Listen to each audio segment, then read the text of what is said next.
Yeah. Some doctor or something who was into like the way bodies work. They got their head cut off. Who did? The doctor? Yeah, he was doing a bit of an experiment. And he cut his own head off? Yeah. Okay. And it was about, he said, when my head's in the basket, I'm going to blink my eyes. Right. Okay, sorry, hang on, let him finish.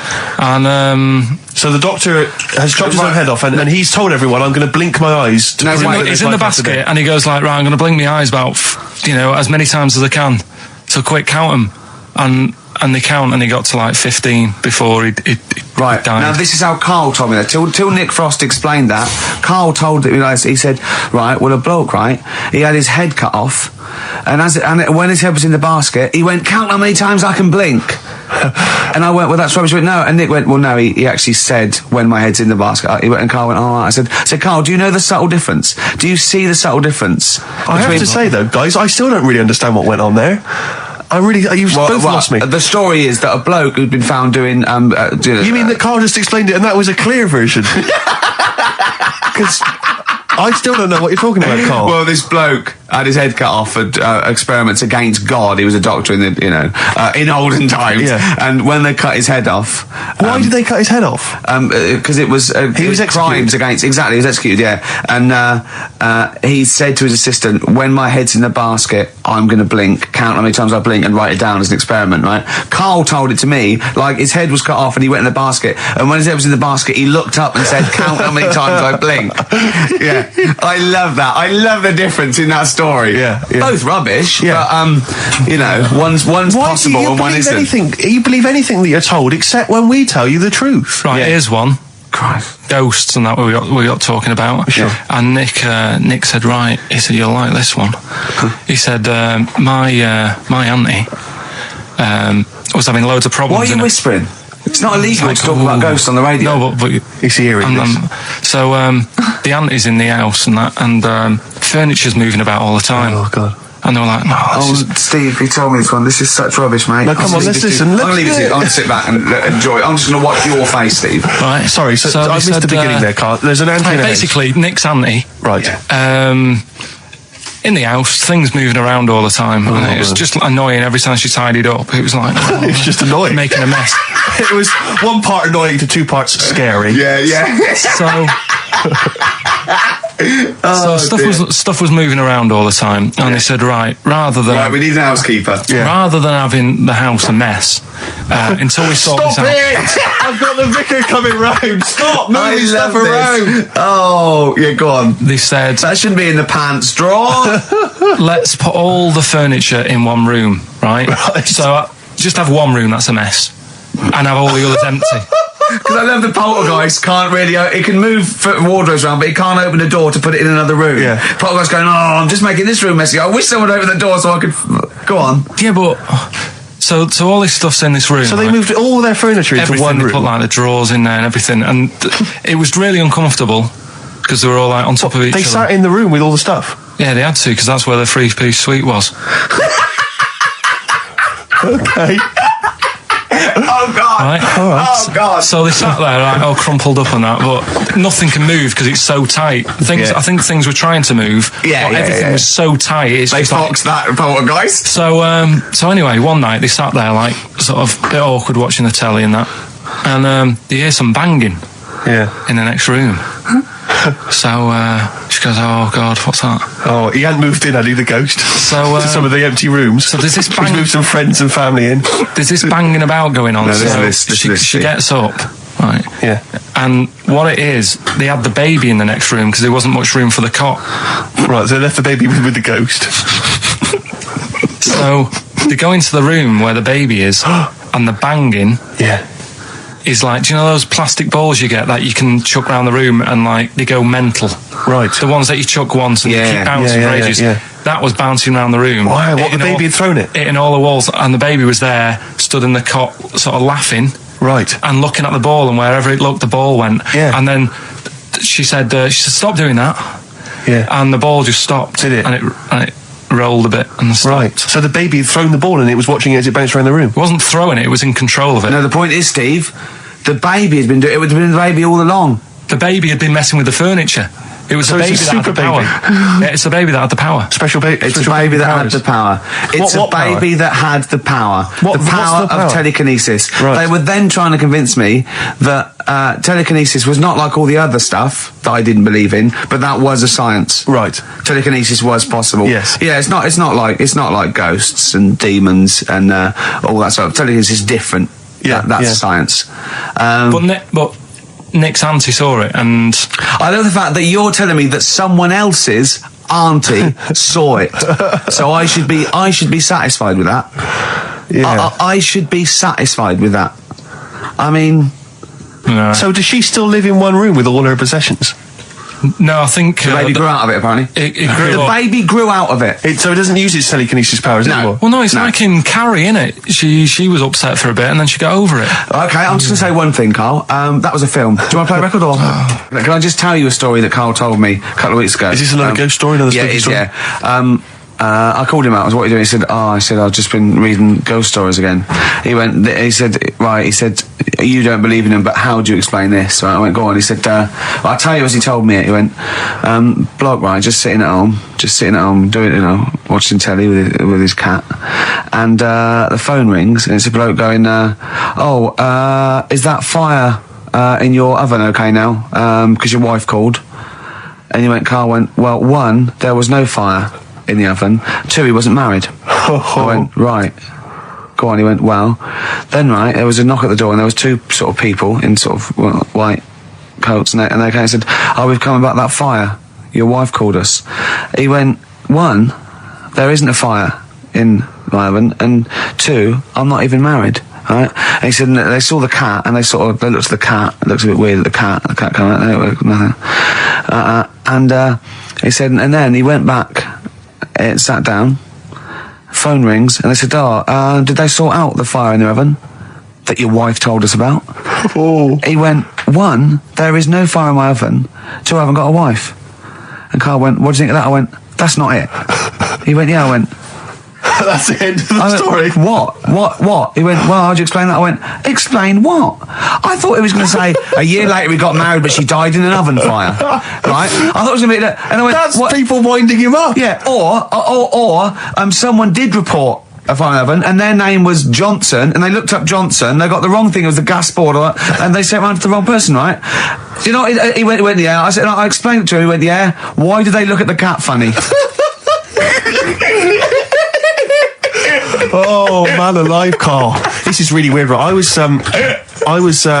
in my house once, right, and the doorbell rang. Yeah. Right, I opened the door, there was no one there. Yeah. Right? And then I looked across the street, There's some right, and kids there were some running kids running away. Yeah. Now, how do you explain that? Yeah. There was another time, right, where, like, I opened the door and there was a bloke goes, you've ordered pizza. I went, I haven't ordered pizza. And I heard my mate upstairs giggling and putting the phone down. Yeah. How do you explain that? Carl, seriously, why did you tell me that story? What did you think it was weird about that? The fact that it was 3 different people. Is this all the information? Is that the entire story? It was 3 different people. Did you fall hassling asleep him and not read the about end? A fire that didn't happen, about a wife that didn't exist, and a cat that didn't look happy.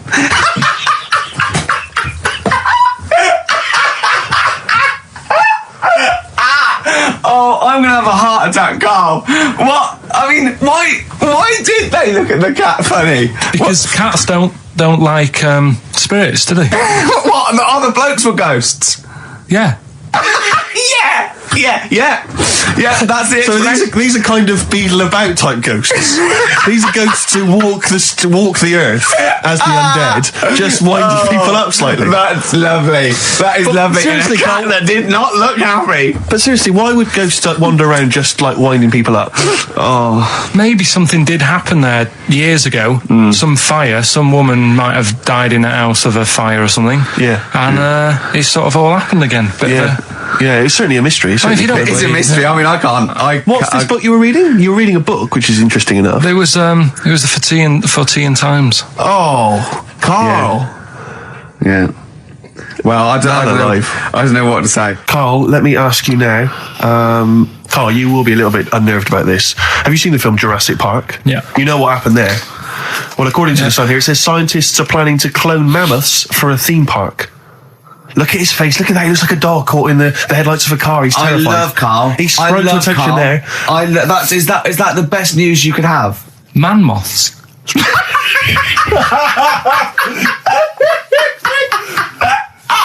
Right. Yeah, man moths. I Man love moths. the fact that that's why he was so excited that they bred a man moth. What is this? Yeah, it's a human being that hides in your wardrobe and eats an entire jacket in a day. Yeah. What do you mean, man moths? Mammoths. Mammoth, the big hairy Have you heard cow of a from the mammoth? Ice Age. I mean, Right. elephant. You're not so excited about that, then? You can take or leave bringing back mammoths to life, but a man moth. A man moth is a different matter.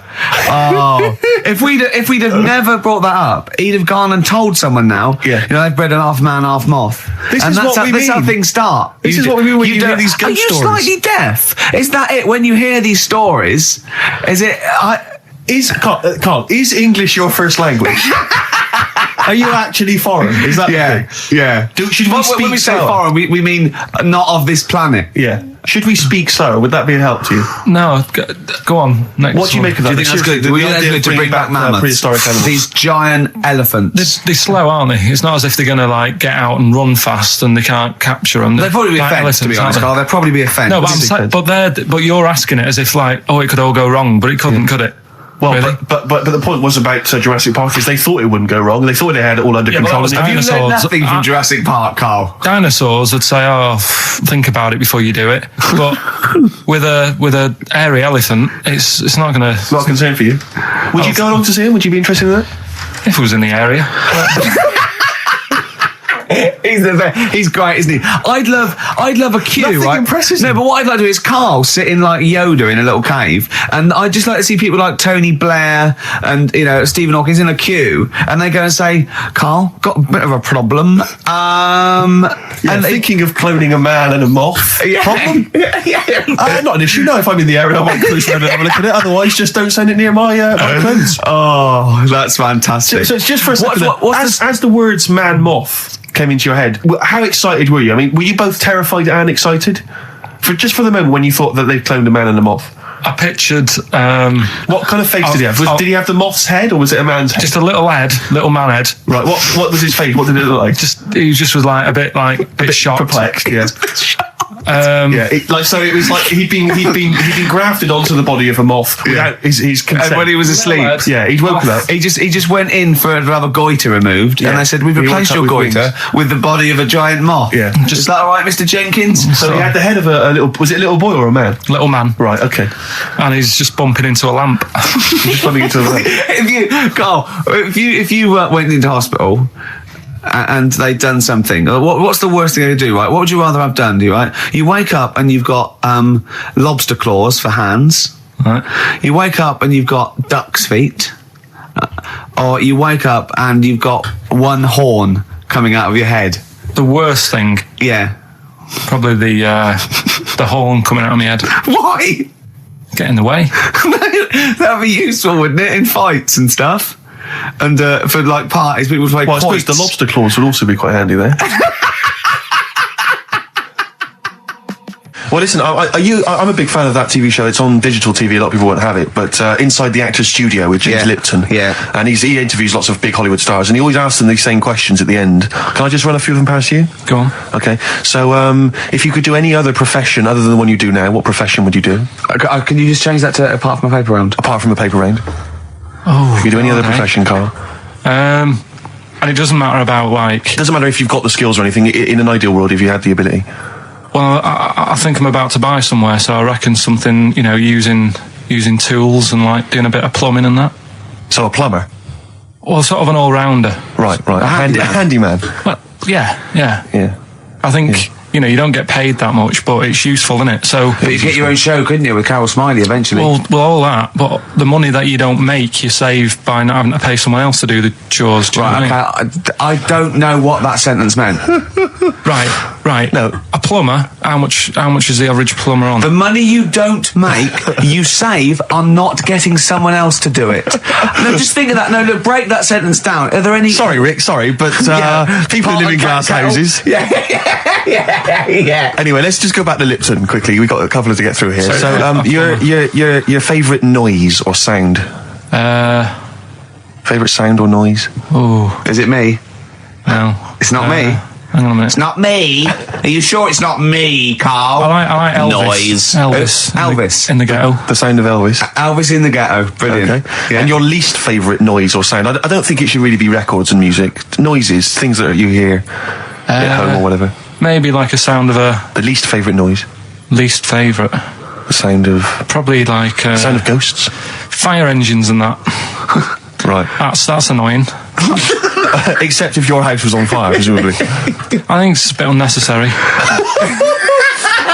You think they're just doing it to wind people up? I live on like a busy street and it's happening all the time, and it is like... Just sort of have a blast of it and people will hear it. You don't have to keep it going. Yeah, Sure. So that is, pretty annoying. And if heaven exists, Carl, when you get to the pearly gates, what would you like God to say to you as he welcomes you into heaven? What would you like God to say to you? Who asks these? What show's this? It's a programme where celebrities are interviewed by a guy, an American interviewer, and he always asks these questions at the very end. What would I say to God? What would you say to God? If you believed in heaven, and if heaven exists, when you eventually go up to heaven and you're welcomed in through the gates by your God, Parker and your stussy t-shirt and what do you want God to say to you as he welcomes you in? Say, you all right? Don't know. Just be friendly.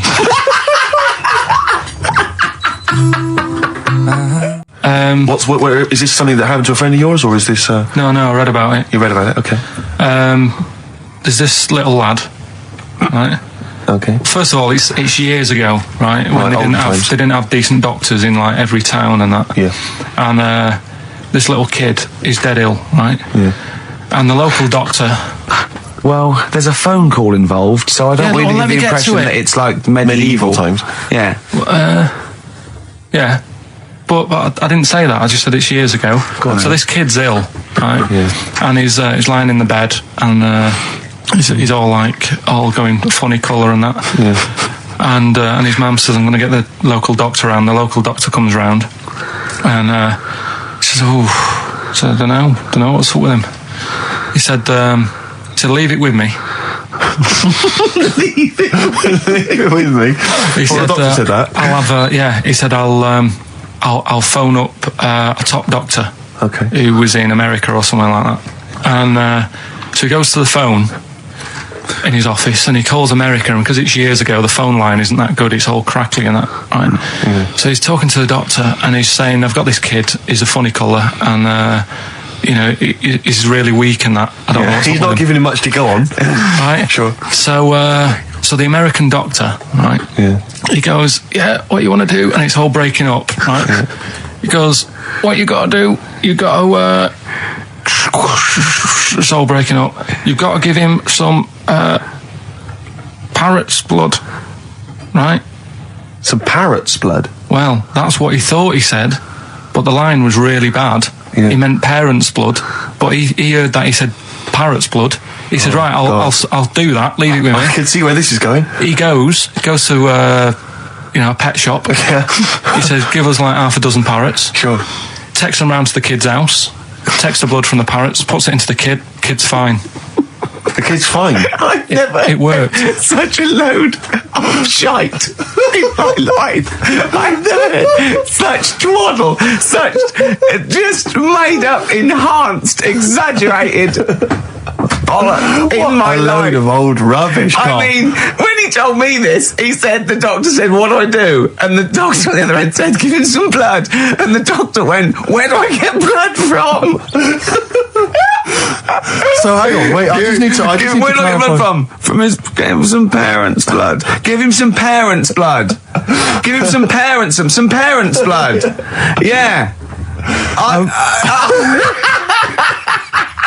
But hang on, I just need to know where you read this. Carl. Where was this? Where did I you read stitched this? you up. You know what he said? He said, so do you believe it? I went, tell it to Steve. He went, do you believe it? I went, tell it to Steve. Carl. Where did you read it? That was on the internet. What? About Where is illnesses. it on the internet? I'm always looking at stuff. I was looking at stuff this morning because of Yoragella last night. eating all that funny food and that, and also they all got a bit scared last night, didn't they, with a snake? I didn't see that. So is this I'm a Celebrity, Get Me Out of Here? Yeah, he got all worried about a snake getting on the sort of wandering about in between the sleeping bags and stuff. Yeah. And they were all scared, and it's so easy. Leave it with me. Sorry, the doctor says, leave it with me. Leave it with me. Well, they were all scared because there's a snake, and it's so easy to find stuff out. Before they, where are they? Where is this jungle? Australia, right. I think. Before they went, give it half an hour on the internet. I found out with snakes, you don't need to worry, right? They're deaf, they haven't got any ears. Right. So as long as you're really quiet, it'll probably leave you alone. Yep. And also, they don't have eyelids. So they were suggesting if one's coming towards you, just like kick sand in its eyes. Because it can't blink, and it leaves it a bit like annoyed, and it wanders off. But they didn't do any research before they went. Yeah. And that's, I think your knowledge would hold you in good stead. I don't think you need to know any more than you know. Carl's getting very excited, as we all are, about his new... Should we let him do a little taster for us? Well, I'm very excited about it. I mean, so the gist of it, what is it? What is it exactly? Right. Is it a game show or is it a competition? It's just, I just thought it's something that, you can play, and also people at home can take part in it. Now, would they phone in about this, or they can just play at home while they're listening? They can just play at home. Okay. You mean we haven't got any prizes? No, there isn't. No, I think we could get him to phone in. Maybe. Well, I don't know. Let's hear the game idea first. Yeah. Right, it's music related. Okay, good. And what I do is I sort of tell a little story. Okay. And that story makes up a song title. All right. Well, it sounds ambitious. So, is it a cryptic clue? Could be. Say like this, right? Oh, dearie me. Oh, dearie me. Say like this. Right. This woman, right, she's pregnant. You know the answer to this one, so don't be saying anything. This is just aimed at Steve. Okay. Right. This woman has a baby. Yeah. She's pregnant, has a baby, and the doctor's there in the hospital, going, "Oh yeah, you've got a lovely little baby." Oh, you told me that this is. Oh, this guy. Got a lovely little baby. It's just coming out now. You'll be able to see it in a minute, and it's like covered in gunk and stuff. Yeah. And he's going, "Yeah, it's nearly here. It's coming out. I see its little head and that." And he gets hold of it, and it's full of all this gunk, right? The baby's full of gunk? Yeah, like the... Covered in gunk or full of gunk? Covered in it. Right. And he goes, here you go, get hold of your baby, and he drops it. Right. What song's that? There's so much irrelevance there, Steve. I can't tell you. It's not a cryptic clue. It's not a cryptic clue. Because only... the gist of it is relevant. That isn't the best one. That's just right. I mean, there's things there that you were dwelling on and thinking of pun. Don't just go for gut instinct. What was it? What was that? Right. I just need to try and get the basics of this. There's a woman. She's pregnant. She has a baby. Yeah. The baby's covered in gunk. Yeah. Right. And because of the gunk, the doctor drops the baby. Yeah. And that's all I need to know. Yeah. That is all you need to know. Yeah. The pregnancy is largely irrelevant. Okay. What are the key elements? It's the birth and the doctor dropping it that are irrelevant. The birth thing. and the dropping of the baby. Yeah.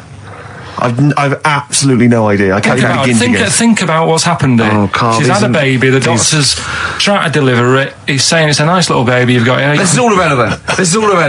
Right, let me tell you this. So just to be fair to Steve, so he can get into your mind. Right, this is not a traditional cryptic clue, logical problem. This is Carl. What song am I thinking of? Right, that is Underworld, Born Slippy.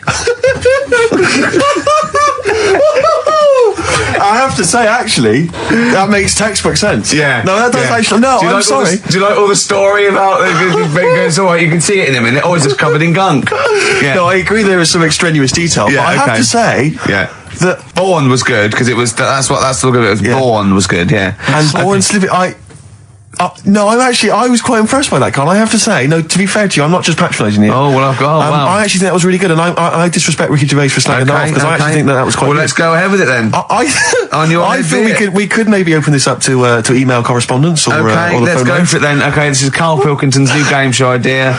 It's just what's the song? Karl Pilkington presents What's the Song? Ladies and gentlemen, please welcome to the stage Mr. Karl Pilkington.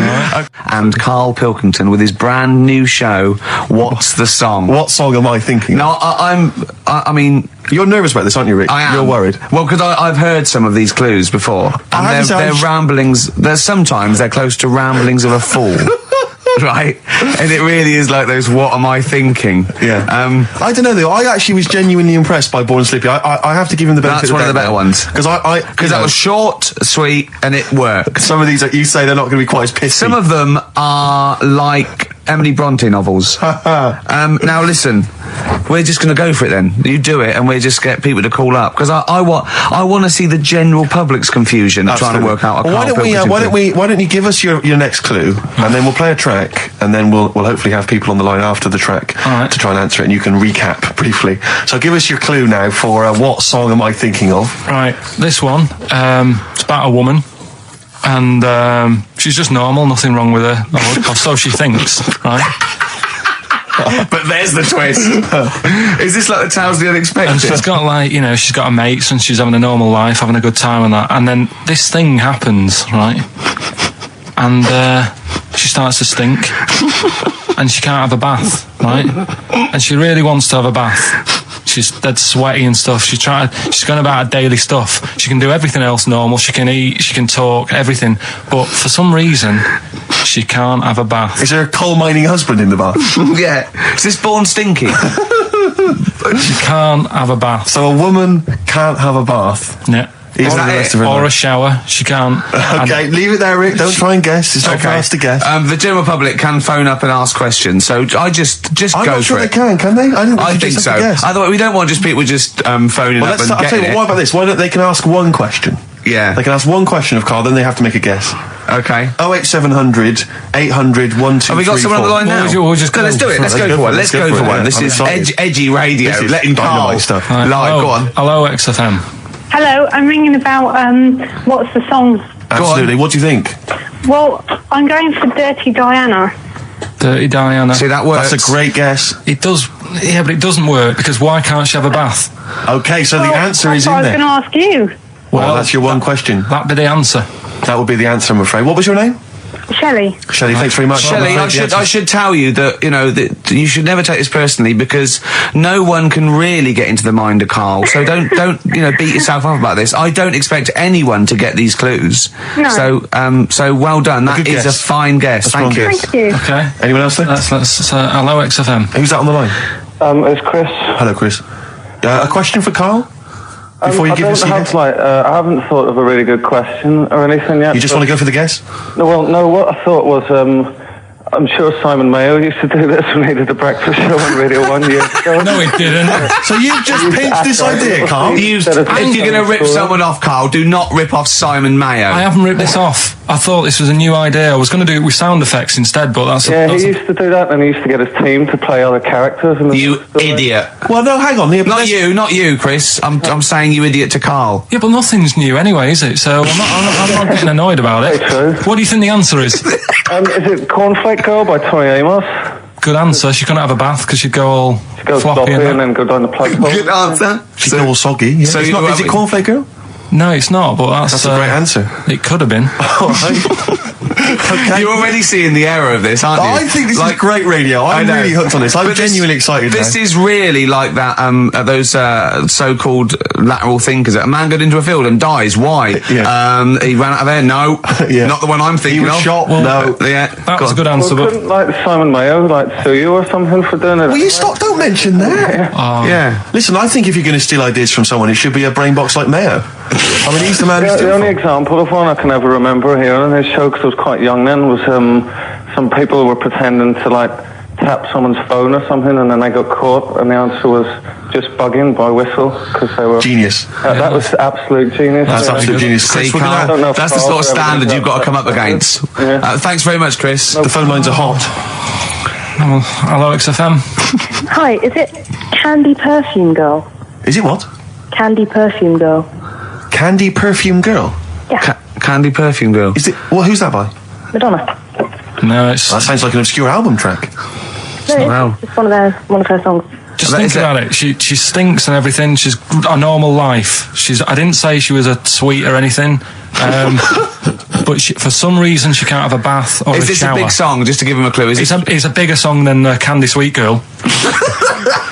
Thank you very much indeed for your guess. It clearly isn't right. Thank you. Cheers. Sorry. Okay, one more, then we go to a record. Come on. Okay. Go on. Hello, XFM. Carl. Yeah. Is it High and Dry by Radiohead? High and dry. High and dry. Now that's great. She smells, which is another word for high. She's dry because she doesn't have a shower. Carl, if it isn't that, yours will never be as good as that. He's the winner. Whatever you're thinking of, that clue is brilliant. What's your name, mate? It's Richie. Richard, I mean, you can't beat that. That's a bit too lateral. Don't be stupid. It's perfect. He's made yours into a clever clue. He's made high, she smells, dry, she never gets in the bath or shower. It's not that, is it, Carl? No, it's You not. don't even get that, do you? Not really. Have you ever heard of the word high being used to mean sort of smelly? No. No. Oh, what? That was where you went wrong there, mate. Richard, I'm declaring you the winner, even though that isn't the I answer. don't think Thank we you. should give up this early. Can we just let's play a song and, Let's play a song. Give it one more chance, because if people think about it, it is really easy. I'm not going to find out the answer now because I've got to go out. Okay, we'll do it very quickly. Stay in for 10 minutes. We're just going to play a new Coldplay track out. Okay, let's play Coldplay and then we'll come back with this. Coldplay, One I Love. That's for Nick, Neil, Olivia in Tower Bridge. Absolutely, and also Nikki from Bromley who emailed in. She's enjoying the show and she wanted a bit of Coldplay. That's the B-side of the current single. This is a great show, isn't it? We've got great music, we've got laughs, tears, we've got requests, we've got Simon Mayo games. It's just like Radio 1 for less people. Exactly. Radio 1 for less people. This is great, isn't it? So go on then. So listen, Guy, you were so excited about this game, weren't you, earlier? You came in with a hop, skip and a leap in your step. Although I must say, the phones are going mental. We're going to have to take some more calls. People love Carl. High and dry is great. I mean, it works. That's it. Can we have a very quick just recap in case someone's just very quick Can you make it so high and dry doesn't work now? Give us a bit of information that makes it different to high and dry, or can't So you for those that do have just that? tuned in, Carl describes in a roundabout way a story which somehow is representative of a song. Is that right? Title. A song title. Yeah. Okay. So this woman, she's all right. You know, she has a normal life. Pretty much. Kind of. Yeah. There's probably a few things actually that she can't do thinking about it. But the main problem would be having a wash or having a bath or having a shower. Yeah. Maybe going for a swim thinking about it. Right. Let's go. I think water is the clue, isn't it? That's the clue. Alright, so Who's that on the line? Hi there, it's Mark. Hello, Mark. Hi, Mark. Right, What do you think? Smells Like Teen Spirit, Nirvana. No, it's not. That's a great guess. Smells like Teen Spirit again. It's also No. brilliant. Thank you, Mark. Well done. No, it's not that. Alright. Hello, XFM. Oh, that's a dodgy mobile. Oh, that's a bit of a clue. A dodgy Hello, mobile. XFM. Oh, they've just given up. They've all been going for Smells Like Teen Spirit. They just hung up. Hello, XFM. Hi, is it She's Electric? Excellent. She's electric. It makes sense. That's fantastic. Oasis, Carl. she's electric. Why does she smell? Because she doesn't have a bath and that. Because she can't have a bath or a shower. What's your name? Neil. Neil got it. Neil got it. So, did you get it straight away? No, only during the song. A process of elimination from all the other wrong answers. Yeah, basically. So, She's electric. Rick, I have to say, you're holding your head in your hands, and it looks like you want to shoot off. But I have to say, I thought that was quite good. I genuinely thought that was quite good. But it's not a cryptic clue, is it? Because it's not. She smells. There's a few things you can't do. She's electric. yeah, but do you understand what I'm getting at? She's electric. I always understand what you're getting at, Carl. That's never been a problem in the years I've known you. Neil got it. Yeah. I have to say, Rick, I think you're down on this idea.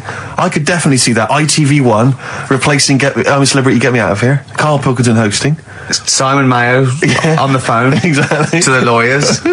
Well, Neil, there's no prizes or anything, but well done. Well done. That was well worth it. Right. Well, you go away with the award in the knowledge that you've beaten Karl. Yeah. You can secure the knowledge that you thought how Carl does. Absolutely. Well done, Neil. So let's take us back a few steps, Karl. What's the story? Right, so I did some research. Right. Let's just recap again. There was a guy you read about who had his head chopped off. He was guillotined. Yeah. He had said to the people around him, Count my I am going blinks. to blink once I've had my head cut off to So show the that brain life, can still...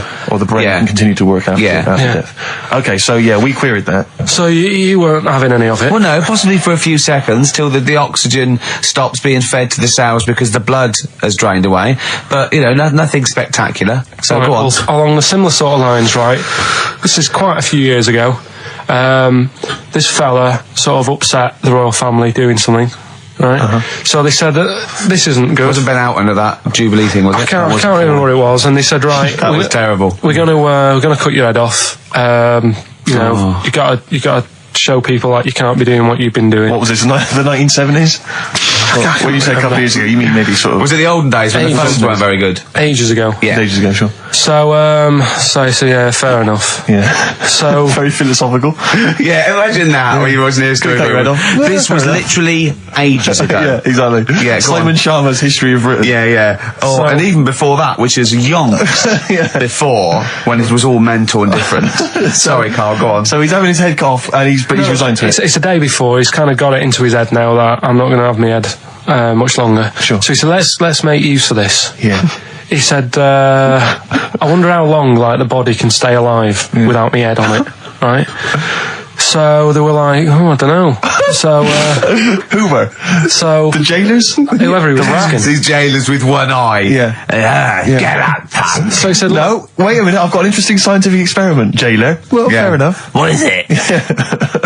So he said, what I want to do, right? He said, surely it's my last right. I'm going to be dead tomorrow. Sure. So let's do a test. He didn't draw it out this long, did he? Yeah, and he said, let's test this out. He said, do us a favour.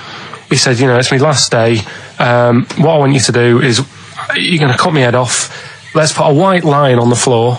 Right. And see if, because there's no point asking how far he can sort of walk without an head if there isn't a line, because you don't know what to count. Do you know what I mean? If he loses his head and he's running around all over the place, you can't really count That's that. not impressive enough. Yeah. So they said, let's make a white line. Sure. Yeah. Who said this? He did or they did?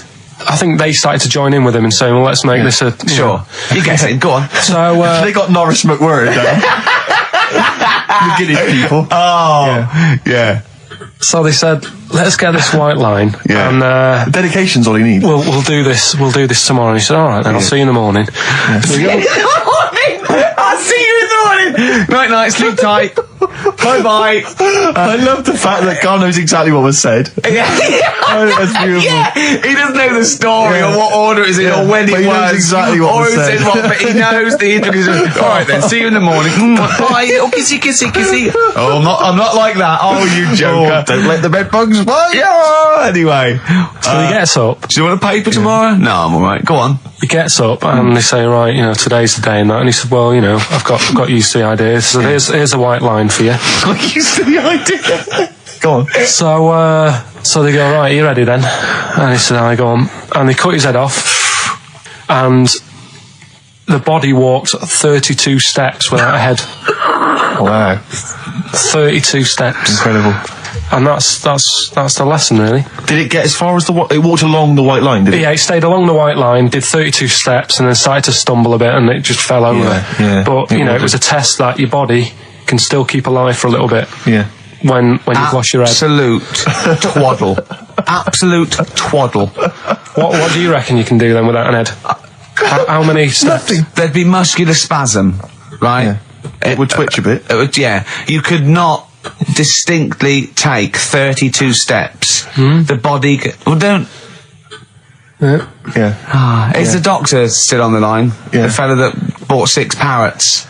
Yeah. And, you could have got 32 steps. Right, so you don't believe that. Doing a bit of line dancing. Right, you don't believe that, but something that you do believe that a cockroach can live a week without an head. It can.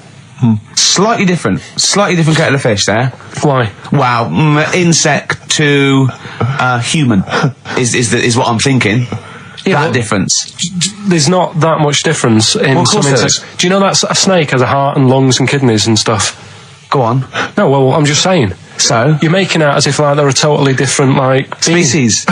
I am making out. I mean, call me old-fashioned. Do you know what you're talking about? I don't want you embarrassing yourself, Rick. Yeah, I am suggesting they're totally different beings. Yeah, that is... Yeah. Now, Carl, the cockroach is a very different thing. The interesting there is that it lives without its head, because a lot of it's on. There's some of them are phototropic, chemotropic. Some of them just literally have irritation and muscle memory. I mean, they do have a central nervous system, but it's very different. So if you lose the head, it bypasses a lot of that anyway. All this is running around. The reason it dies is because it can't take on water.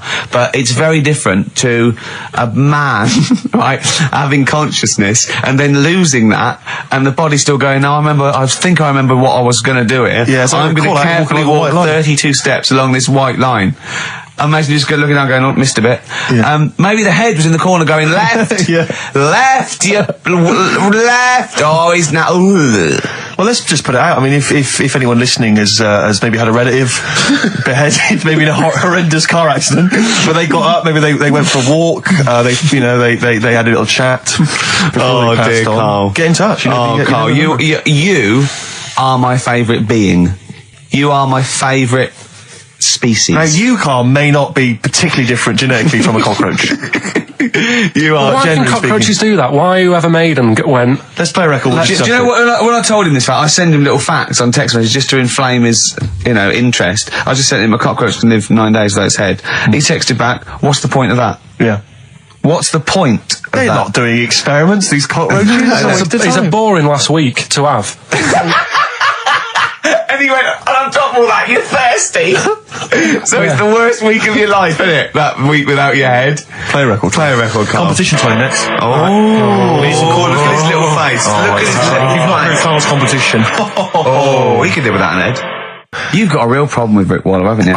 He turns my stomach. I know, but don't... Because he's arrogant as well, though. Exactly. That's the problem. Don't explain to people that... No, he is a bit arrogant. It's his whole thing, that it's the whole package, so to speak, that you don't Well, there's another thing in this quote, because... it's not just the fact that he eats too much. He tried, apparently, to lose some weight, and he said, the first month I lost 11 pounds, the next I lost a stone, but in the third my body did somersaults and I put on 9 pounds. I had a slip-up. I can't say when, why, or how, but it just sneaked up on me. Yeah. I don't believe it. Yeah. Don't believe it just sneaks up on him. That body's never done a somersault in its life. No. It just sneaks up on him. Yeah. It was the cakes again. Yeah. It was the same old cakes as before. It was exactly the same problem. Sleep eating. Yeah. It's called. It was the KFC bucket again. It was the family-sized KFC bucket for breakfast. Dear. Poor man. The other thing is that I don't think that's a very good shock tactic for a doctor to tell a 20-something, well, to be honest, you've got 20 years to live. Yeah. That's not, when I was 20, the thought of dying at 40 was fine. Yeah. I didn't want to live to 40. I just thought, what can you do when you're 40? Yeah. Just laying around doing nothing. Eating cheese. And then you got there and you discovered... No, but someone said... The dream came true. Sophie here sent me something and she said, I realise you're not Graham Norton, but I had to send you this. And she sent me the top of a little cream cheesy thing, and it's the brand name is Gervais. Oh, what that is? They've named a cheese after you. I think it's a big French company, and this is from the Czech Republic. It's all over Europe, and so that would be a dream come true, wouldn't it? If they named a cheese after you. No, I think it's probably ancestors, and so I've cheeses in my blood. Sure, quite literally. It literally is. Yeah. Another heavy Friday night, was it? It comes out of pores like those Play-Doh things. Yeah. I can squeeze out different shapes. Jay, bring the Stilton in. It's Friday night. This isn't fried. Exactly. But yeah, so we can't really have a go at Rick Waller. I eat too much, but you're not big. I mean, one of the other contestants on the Fat Club, Celebrity Fat Club, is another one is Jono Coleman. Oh, we love Jono. Now Jono, I don't know, you know Jono. He's that guy who does. He used to be on TV, and I think he does a breakfast show on a rival station, doesn't he? He's happy, isn't he? He's so true, and he's a really nice bloke, Jono. But it's funny because he does a breakfast show on Heart, which is wrecking his own. There's a bit of irony. Oh, I love Carl. Thanks, Carl. Do you know what I mean? Yeah, I love you. I can see where you're coming from. Yeah, that's good. But we've met Jono a couple of times. We saw him at a couple of, not wishing to say not to show off, but a couple of awards dues. Yeah, like that's showing off. But like people would have seen dead there. Well, yeah, but we went to one where everyone was in like tuxedos or suits and ties. Not Jono. Jono was wearing a pair of Bermuda shorts, big Bermuda shorts, knee-length Bermuda shorts with just these little. But I saw him again another time, and he had shorts on at a similar event, and I've seen him since in the street, and he's all. I I'm wondering if he can wear trousers. I don't think he can actually wear trousers. I don't know if there's a medical reason for that, whether he's just, his legs are too fat. I think the material is a waste of money. I think it's just that you can get shorts that big and they're comfortable, and, I mean, to be quite honest, I don't want to squeeze into a tuxedo anyway. So, if you can go, I'd love to turn up those things in Bermuda shorts. Well, of course. Flip-flops. But do you think he started off by wearing, maybe he just had the upper half was a tuxedo with the tie and then the shorts and the shorts underneath, and he would just have to come in, kind of sneak behind, a sideboard. Potted plant. Or a potted plant, or bring his kids ahead of him. Yeah. You are wearing trousers, aren't you? Of course I am, In you go. Kids move a bit. Well, no. Exactly. Of course I'm wearing trousers. Why would I? Wearing trousers. And they just thought, this isn't fooling anyone. So now I'm going to make a wacky effort to sort of, The next stone is, I've heard he's going in a grass skirt and a garland around his, and he's going to come in limboing. But you did ask if you could go to the BAFTAs in a dressing gown, didn't you? Just for ease. Yeah. But, right, is this talking about diets and stuff, right? Go on. They've come up with a drug that they tested it out on a mouse, right?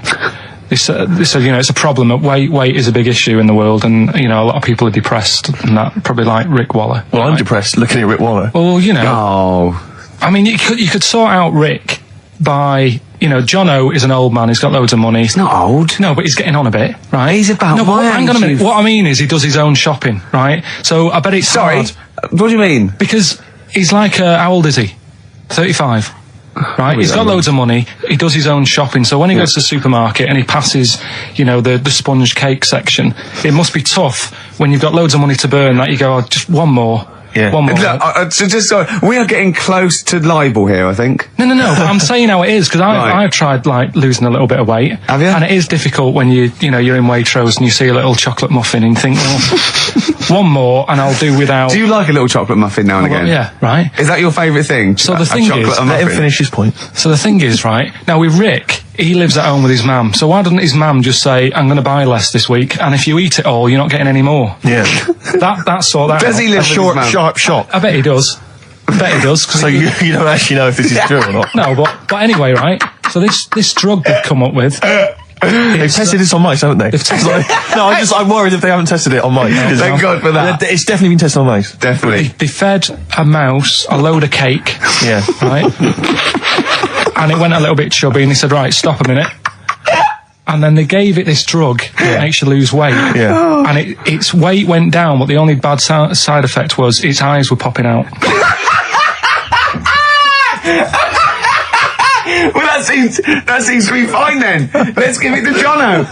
There doesn't seem to be any problem. Oh, Rick should get some of that. Yes, Struth, Doc, look at these. Oh, Jesus, Jono, your eyes are popping out. That happened to the mice. Sorry? That happened to the mice. But what do you mean? That's the option. What do you mean that's the option? So I love the fact that your choice is either be like a fat, happy man who has the odd sponge cake, or a stick man with eyes on stalks. I mean, Steve's chosen that. All right, calm down. I thought we were slagging off Rick Waller and fat people. Sorry, Let's mate. have a go at the fat people before we start on me, Rick. Yeah, no, I didn't. I forgot. I mean, it's like... Yeah. Because I've got some issues and body issues. I know. But Rick Waller's grotesque, Yeah, sorry about I'm that. just a little bit weird. I mean, do you know what I mean? Yeah, should we play a song? And well, I'm just a little bit offended. That's upsetting. I woke up this morning, feeling fine. It's not a blues song, and I turned my phone on, and it was from Carl, and it went, forget it, I've made my mind up. And I thought, wow, what is that? And I forget it, I've made my mind. Yeah, I went, Carl, what is it? He went, oh no, it's about the text I sent you last night. I went, well, what was it? I just got this text. He went, I was just wondering, I was thinking last night. He said, supposing you had to have your hands removed. Sure. Right? And the doctor said, well, you can either have them stay like that with stumps, or I can sew feet there. What would you have? And I was bleary-eyed, and I went, the stumps? He went, yeah. I went, all right? He went, yeah. And then what was his follow-up text to that? And then I got the text, it was obviously before it, and it went, and it was like quite serious.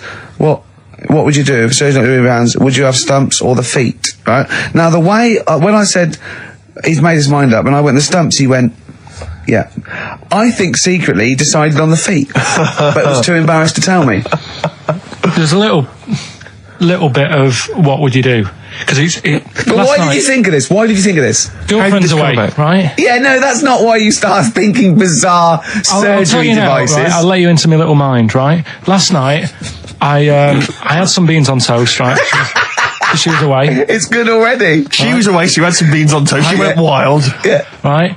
Now, I was stood up. I live on on a high street, right? So I'm washing up. I'm looking out the window. First thing that had my attention is I can look into other people's flats, right? Yeah. And it was weird how all these different lives were going on. I was watching them, and everybody had the telly on and was watching Volcano, right? Which was on last night. Right. And I thought, that's weird, right? I can see them all watching it. And it was like a little Chinese lad who was dancing around in some underpants. Yeah. And then there's a little old woman who lives downstairs who was reading a book, and she's always reading a book every night. And it's like, I have a better life than her. And then there's like some sort of bouncer who's always getting ready to go out late at night with all the black on. He looks like a bouncer. So I was watching all this life going on. I thought, did you witness a murder while you were doing this? Yeah. It was like that sort of Sliver film where that bloke had loads of tellies watching people's lives. So that was going on in my mind. And then I was washing up, and I picked up the plate, and I thought, it's amazing, isn't it? The human body, the way you can just sort of, I want to pick that up, and you do. Yeah. And the way your hands work, right? You've got 5 little digits, but it's just the right amount to do to do what you've got to do, right? So I'm cleaning the plate. Sorry, Carl. Stop. It's just the right amount. Might be one of the most genius things I've ever heard said. I would love David Attenborough to phone you up and say, Carl, how do I word this about the evolution of the mammalian front limb? Just go, I'll just say it's the right amount. But it is. One Of course extra it would is. get in the way. Yeah. And one less would just make it that little bit more tricky when picking up a bit of a slippery dish. Sure, or buying gloves. Yeah. A slippery dish. So then I was thinking, imagine like going to the doctors and he's saying, yeah, everything's all right, your heart's good and everything, but your heart's good. What, your Larry's or your heart, you're in good form and whatever. Sure. Yeah, it's good news. I had Giano in earlier. He's not looking good. Yeah. Fast Waller. But you're all right. But your hands need to come off. Right. Blimey. That's bad. Like, I get a second opinion initially. But I better good news, I've got a nice pair of feet I can sort you out with. Yeah. And he puts them on, and then I was thinking, right, first of all, washing up, what would that be like? I thought, Steve. that'd be tricky. Yeah. And then the second thing was, it'd probably ruin the sort of the shape of your jumper. Because you have to keep putting the feet through there. Yeah. And then I thought, but I could still cycle in. Okay. To work. You could run in. Well, that's the thing. You'd be really fast. Well, that's what I was thinking. I thought I could still cycle because I could balance, and then I thought, but the only thing is I probably couldn't pull the brakes. Because of the little short things. Yeah. And then, like you, I thought, but then again, you'd run in half the time. So that's what was going on in last night. Right. That's what I was thinking about. Sure. Did you? How long did this take? Well, how long does it take to wash up? Right, because I imagine you just being there for like all night. Probably 25 minutes. How long did the little Chinese fella dance for in his pants? He's always doing it. Last night he was at it for like 10 minutes. Yeah. And his girlfriend never sits in the same room as him. She's always sat in the bedroom. She's going, you dance in pants again, I go in next door. Well, she was in the bedroom. She's always in the bedroom, sat on the floor, on the mobile phone. Right. All the time, yeah. It's weird how people's lives are just like, it is like that Groundhog Day thing. It's like, he's jumping about in his underpants. The old woman sat there reading a book. Yeah. And that's what got me thinking about my life. Do you think she ever Are you sure she's not dead? Every time you look down there, she's just flicking through she's just reading this book. The pages never turn. She never seems to finish it. She never moves from her chair. Are you sure the Chinese Her girl's cats going? are dead around her. I'm going into next door again. That little round-headed the fella's smell. looking in. He's looking in at me. The bouncer goes, "Don't worry, love. I'll go and beat him up." But he's always true. getting ready. That's true. They see you staring at him, washing up, going, "I could have feet here," and they get scared. The old woman's dead. Oh, Carl, dear. can you tell us roughly which neighbourhood you live in, so that we know? It's central. Central, is it? Yeah. Wow, imagine if that little... Was he a Chinese fella, did you say? Yeah. Imagine if he was listening now. I'd love him to call in and explain his actions. Well, he might be on some other radio station talking about a lad who's always washing up and looking at his hands in a mysterious way. But do we know this doctor? this doctor that would go, well, all right, Carl, you can either leave them as stumps, or I've got a little pair of feet. Why? I mean, I told Jane this, and Jane went, is that the only choice? He could say, can I have some dead man's hands? Have you got any? Where do you get the feet from? Where do you get the feet from? Can I have? What would you rather have then? Human feet or monkey paws? Well, I mean, that wasn't an option last night. That if the doctors said... No, it wasn't an option last night, but don't forget, it's in your head, Carl. This didn't happen. I'm just saying, at the time, that's all the doctor had to offer. But, it's your head. You can go anywhere. No, it wasn't a real doctor to offer. It's in your head. You can go anywhere. You're not trapped. Yeah, but if you can do anything, then you'd say, we'll sort us out some other hands. Fair point. Let's play record. We gotta come back to this. It was my birthday, right? Went home after working with you a couple of Saturdays ago, right? Girlfriend was like, open your card, and I said, no, it's my birthday on Monday, I'll open it. You obey by the rules, certainly on birthdays, birthday rule. Well, there's no point. Well, exactly, chaos leads that way. Yeah, right, so... not an anarchist, never has been. So anyway, she was kept going on, and it was doing me head in, so I said, alright, I'll open it. Yeah. So I opened it, ticket fell out, surprise holiday to one of the Canary Islands. So... And what was your reaction? I mean... The first one was, we haven't got enough money for this, but I didn't want to ruin it, so... No. So I didn't go on about that, and I said, it'd be great, so I can't wait. So, did you say it in that tone of voice? Well, it was good timing, because I was tired and everything, and I'm not a big holiday fan, but the timing was right. Yeah. Do you know what I mean? It's the same as last night. I don't always like a curry, but last night... You're in the mood. You get that sort of, curry feet. You had a feeling. Yeah, you had a feeling. You thought, and then lo and behold, later you were eating the curry. It's weird, isn't it? Isn't it weird, the paranormal? Isn't it weird? They work in mysterious ways, ghosts. Yeah. So anyway, right, the island, if I was on with you here, I'd probably say it's a bit barren. Okay. Not much there, but if you get a hotel, you guarantee good weather. Right. Are you? No, what I mean is, it'll be a good holiday. If you get a hotel, right, the weather's always good, so you'll have a nice time. Yeah, that was a comma, yeah, it was a, yeah, go on. And all that, and the food was alright, and everything was going alright. I was just having a nice, relaxing time. And how do you sort of spend your time on a holiday? You just lie around? Is that sort of holiday, just lying around. I bought a book. You bought a book? Yeah. Okay, ghosts? No, it was short stories, right? About it was ghosts? it was about like special days in our time and time before me and stuff. Oh, yeah. And it was like, it was telling you about how I think it was 1814, the Thames frozen up. Yeah. And all these stories are told by eyewitnesses. Yeah. Right? So there's some fella who was around in 1814 and the Thames was frozen and people used to put market stalls on there and they'd do the shopping. It was like like an Oxford Street. Was that Mad Liar Charlie?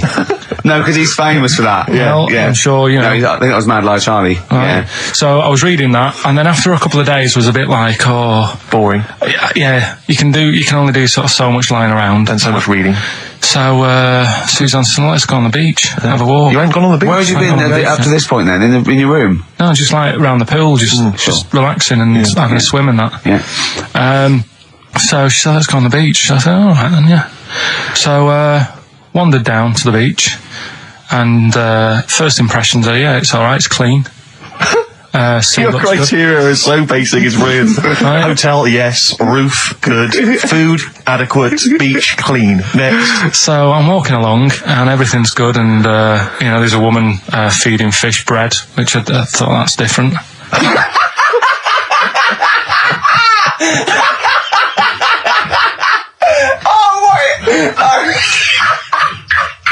I love that. He likes originality. He loves a bit of originality. He was feeding fish bread? This woman was there, like, up to her knees in water. Yeah. And she was stood there. Was that a sea? Chucking, chucking this bread, and I thought, what's she doing? And I stood there and watched for a minute, and there was little fish coming up, having the bread. I thought, So we carried on walking, and everything's going well, and then this fella comes towards me. Everything's going well. Yeah, that's I haven't fallen over. Clean feeding bread. 2 points for originality. Fella comes walking towards me. Oi, oi. He's only got no pants on. Oh. So I said, Suzanne, what's going on? What did he turn to her? Like she knows more than him. So she said, oh, yeah, it's, she said, yeah, it's a nudity. Is this going to be a long story? Could you pour that coffee? Can you give me that coffee over? Sorry, this is really bad. Yeah, because he's pouring...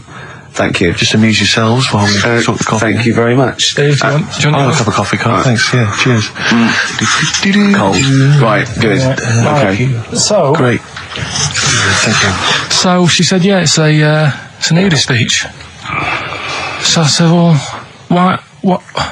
I said, we're all it's all mixed up. Normally on a nudist beach, it's a nudist beach and you don't go wandering on there when you get your clothes on and that. So it annoyed me a bit, because there wasn't any signs.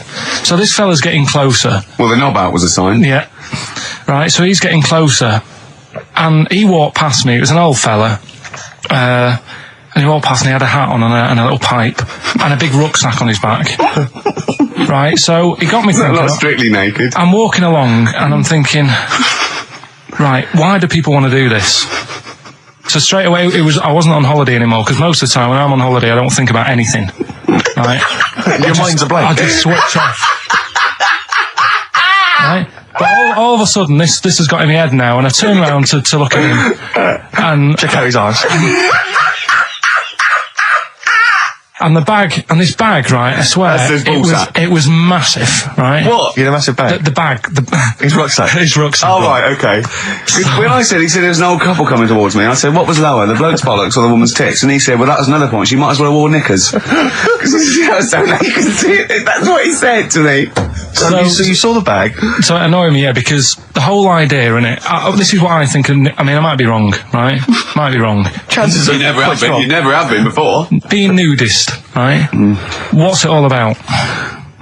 So I'll tell you, on that point, Carl, let's play a tune, let's come back and we'll discuss. What are we going to play? We'll discuss that very issue. We've got some ideas, we did chat about this last week, Carl, in your absence. Alright, well, we'll play the choral. Okay. It's a good one, this. Yeah. Coral, Dreaming of You, on XFM 104.9. I'm Ricky Gervais, with me Steve Merchant and Karl Pilkington. If you just joined us, Carl is walking down the beach, yeah, and a man has just passed him with his knob out. Yeah, his testicles out and his huge bag, apparently. Right. Now, we'll sum this up, quick, because we did talk about it last week. You did call me and tell me some of these things, and we sort of mentioned it last week, but you just want to say just give us your thoughts on nudity. Well, what I don't understand is, right, nudity, I thought it was all about, sort of being free. Yeah. Natural, letting the breeze, blow around you and that. That's all I can think of like the bonus of doing it. But you can get that by just having a pair of shorts on, right? Because I'm not one for getting my kit off. It's just something a bit weird about it, isn't it? Normally, if I go for a walk on the beach, I'll put a shirt on. Sure. But leave it unbuttoned. Yeah. Oh, right, yeah, tease the ladies, sure. Do you know what I mean? Yeah. But it just feels a bit weird. So it's best to cover your back anyway, because the sun. Yeah. And all good that. advice, yeah. But when I saw him, and I thought, well, right, is he doing it to sort of be free and be comfy and all that? And then I thought, but he's carrying a big bag, right? I've got a pair of shorts on, and I'm not looking at him thinking, I bet he's really comfy. Do you know what I mean? I wasn't going, I can't wait to get home and get my shorts off. They're really annoying me, these. So, and that's just it. I don't get what it's all about. Yeah. Sure. Yeah. Sure. Well, okay. Well, my advice to you is don't go to nudist beaches again. Well, I didn't go again. Got some new ideas for you. Go on. Well, they've all been blinders in the past. Go on. Did you do any competitions when I was away? I think we did, didn't we? Did we give away a DVD? Did we? Yeah, we did. Yeah, go on. Yeah, right. Go on. Anyway. Well, I've thought of some. This isn't like radio, is it? As we know it, this is just people talking. If the mic's on, it's luck. Yeah. If anyone's listening, I've no idea what they think of this show. It's not a show. Not in the traditional sense. No. Okay, then you're going to change with that, Carl. Because a show suggests a certain form of presentation. Yeah. A certain pride. And when we do present dare I say, some planning. Yeah, and when we do, it's ruined by pressing the wrong button. Yeah, but I've got some planning here. Go on then. Quizzes. What I did was, when I was on holiday, right, you said, come up with a new idea, right? So the best way of coming up with ideas is sort of thinking, sort of nicking a TV show name and then twisting it a bit. Yeah. So, or just rip off Simon Mayo's idea completely. That's good advice for anyone out there. I didn't. Yeah.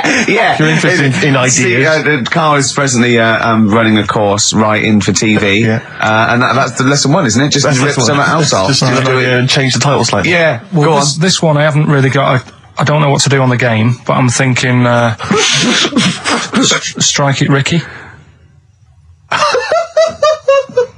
That's all you've got? That's what you've come up with. How long did that take? What is that? I just thought it sounded a bit like Lucky. Forget that one then. Yeah, forget that one. Okay, yeah, well, no, good. No, we all have hits of this. Even Spielberg's, not all his films, you know, can hit the. Go on. Right. No, okay, no, it's a good. Go on. Yeah. Do you remember Big Brother? Yeah. Do I remember Big Brother? No, go on. Big Mother, right? You call in. If your mum's heavy, you win a CD. What do you mean? How can you prove that? Alright, forget that. Right, here's one. Right, ER. Good one. No. Yeah, no. The Price is Right, remember that? Yeah. Right. The Price is Ricky? No. The Rice is Right.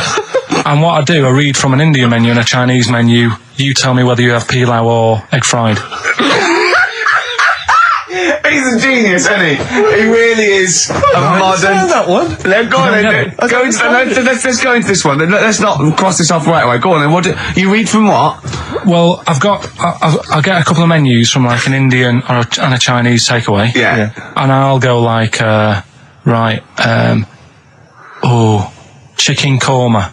Well, could I just suggest that as it's an Indian, it'll be pilau, and anything you read out that is... Yeah, but you don't know which one I'm reading from. What, the chicken korma's Indian, isn't it? Yeah, so you go pilau. But then Well, you might as well say Indian or Chinese. No, because then the name wouldn't work. The Rice is Right. Okay, yeah, I forgot you're working for the title backwards, aren't you? Okay, yeah. I'm so confused. I don't know where I am or what day it is. A programme that they've been in on Channel 4, right? Can you cross that out? We're not doing The Rice is Right I either. don't understand The Rice is Right. No, go on. I'll tell you that later. We'll have a game in the office, right? A game that they've been in on Channel 4, but has got really big viewing figures. Well, obviously not. Right. Or they wouldn't be binning it. Go on. Do you know 15 to 1? Yeah. They're getting rid of that, right? Are they? I'm thinking 15 Taiwan. Get some items that are made in Taiwan, right? Get 15 items, and I say what they are, and then you go, oh, I bet it's the vase. Or something. That's the one that's made in Taiwan. Yeah. Just explain that again very quickly. No, don't go. Alright, Cross it out. forget that. Cross it out. 15 Taiwan. Right. Go on. This is the one that I've prepared for, because I think this is like daft, this is good. Let's play a tune and let's hear it after that. Oh, God. I'm very excited. Are we going to play it after that, or are we going to say... No, you can explain it after it. I'm very excited. Could do that again. It's fantastic. Waiting on a Friend by the Rolling Stones. Yeah? Go on then, Carl. On XFM 104.9, Ricky Gervais, Steve Merchant, Karl Pilkington. Go on. Right, this one. Remember Blockbusters? Uh-huh. Right, this one is good, and we'll do this one. Rockbusters. And remember how Bob Holness used to give you a letter? Yeah. And it'd give you a question, and the answer to that question is that letter. Yes. Right, well, it works like that. So if I said to you, we'll test it out on you, Steve, right? Right, welcome to the show and that. Hello. Let's play, right? And I say, right, your first one is W. Mm-hmm. And the cryptic clue, because it's done like crosswords. Okay. So not quite like Blockbusters. Well, this young man prepared for his death. And it's a W, so the answer... And it's not always going to be like our sort of music, it can be any sort of music that's out there. So the W is the name of the answer. I understand that, but is the answer always the band name, or is it... Yeah. It's always the band name, is it, or the artist? Yeah. And so would the W be the surname, or would you have both the initials if it was someone's name? Would Elvis Presley be EP? Don't get annoyed, Carl. These are questions that I knew would be asked. I know this. He tested it on me. So you've got to tell them. That's the know point. the rules. If it was Elvis, I'd probably do E. No. Give him the answer. Give him the Right, answer. did you hear the clue? No, give me the clue again then. So the letter is It is a W. cryptic clue. It's The clue's W. fine. Listen, but- and the go on. clue is, this young man prepared for his death. This young man prepared for his death. Yeah. This young man prepared for his death. And it's a W. And it's his first name. That's what he needs Well, to see, know. that's the... Yeah, but I don't... Well, shouldn't we have the initials? Wouldn't that make it easier? I mean, Yeah, but it didn't do that on Blockbusters. It just had one letter. They did. They did if it was if... The gold run they often had us for 3 or 4. Did they? Letters, yeah. But it was normally just one word. It wouldn't have been a name or something. All right, then. W... W-Y. W-Y. Will Young. Excellent. I Right, didn't so understand it. What was this the young Will man... prepared for this young man. So he's sort of mixed sort of cryptic. Yeah. But, I mean, you know, that's a good effort. That's better than usual. No, it's that is better than It's usual. not bad, is it? So do you want to play? Let's play Rockbusters. Yeah, Rockbusters. How many of these have you got? No, because let's just clarify a couple of rules here, Carl. Let's just make sure we thought everything through, because I'm pretty certain when they get these things on TV, they at least have a go at them in the office first before they put them straight on there. I'm sure that's how it works. I'm sure Bob Wallace just didn't turn up the first day, and he goes, we'll wing it, it'll be fine. Bring the students in, let's have a go. I'm sure they did a bit of preparation. So let's just check we've got every base covered. Yeah. Firstly, how many questions have they got? I'll tell you what, let's do this off air then. Should we play a great tune? Well, yeah. Well, people need to call in, don't they? Because we're doing it, aren't we? Yeah. It'll be alright. And there's good stuff. I've got CDs, right? I've got some compilation stuff and a couple of videos and that, so that's what they're playing for. Call up now, 08700 800 1234. Get them on the air, play the game. Brilliant. What's going on? I don't know. The adverts aren't working today, and I'll have to get an engineer in as well. Right, so don't play the adverts. I don't want to play them anyway. Don't play them. It's not our fault if it doesn't work. Why? Do you realise if we were like live, we'd be heckled off the stage? Right, don't play the adverts. We wouldn't survive in the real world. I'll sort that out. Right, get the people on the air now. Just Rick, calm down. Play a record then. Do something for Christ's sake. All right, Sam, Hello? is it sounding all right today? It is. It's just about. Right. Cheers. That is worth. Right. good. And so we've got Sam on the line. Who else have we got there? So we've got Tim as well, haven't we? Hello. All right, Tim. Tim and Sam. Right, You sound quite similar, lads. Could one of you affect an accent or something? Which one's Tim? Yeah, it's me. Okay, which one's Sam? It's Sam. That's slightly deeper. Sam, yeah. And they're not against the clock anyway, are they? So it doesn't really matter. I suppose not. So I think Steve just wanted a bit of variety. you Okay. you understand the rule, lads? Could you explain them to us? Right, play it.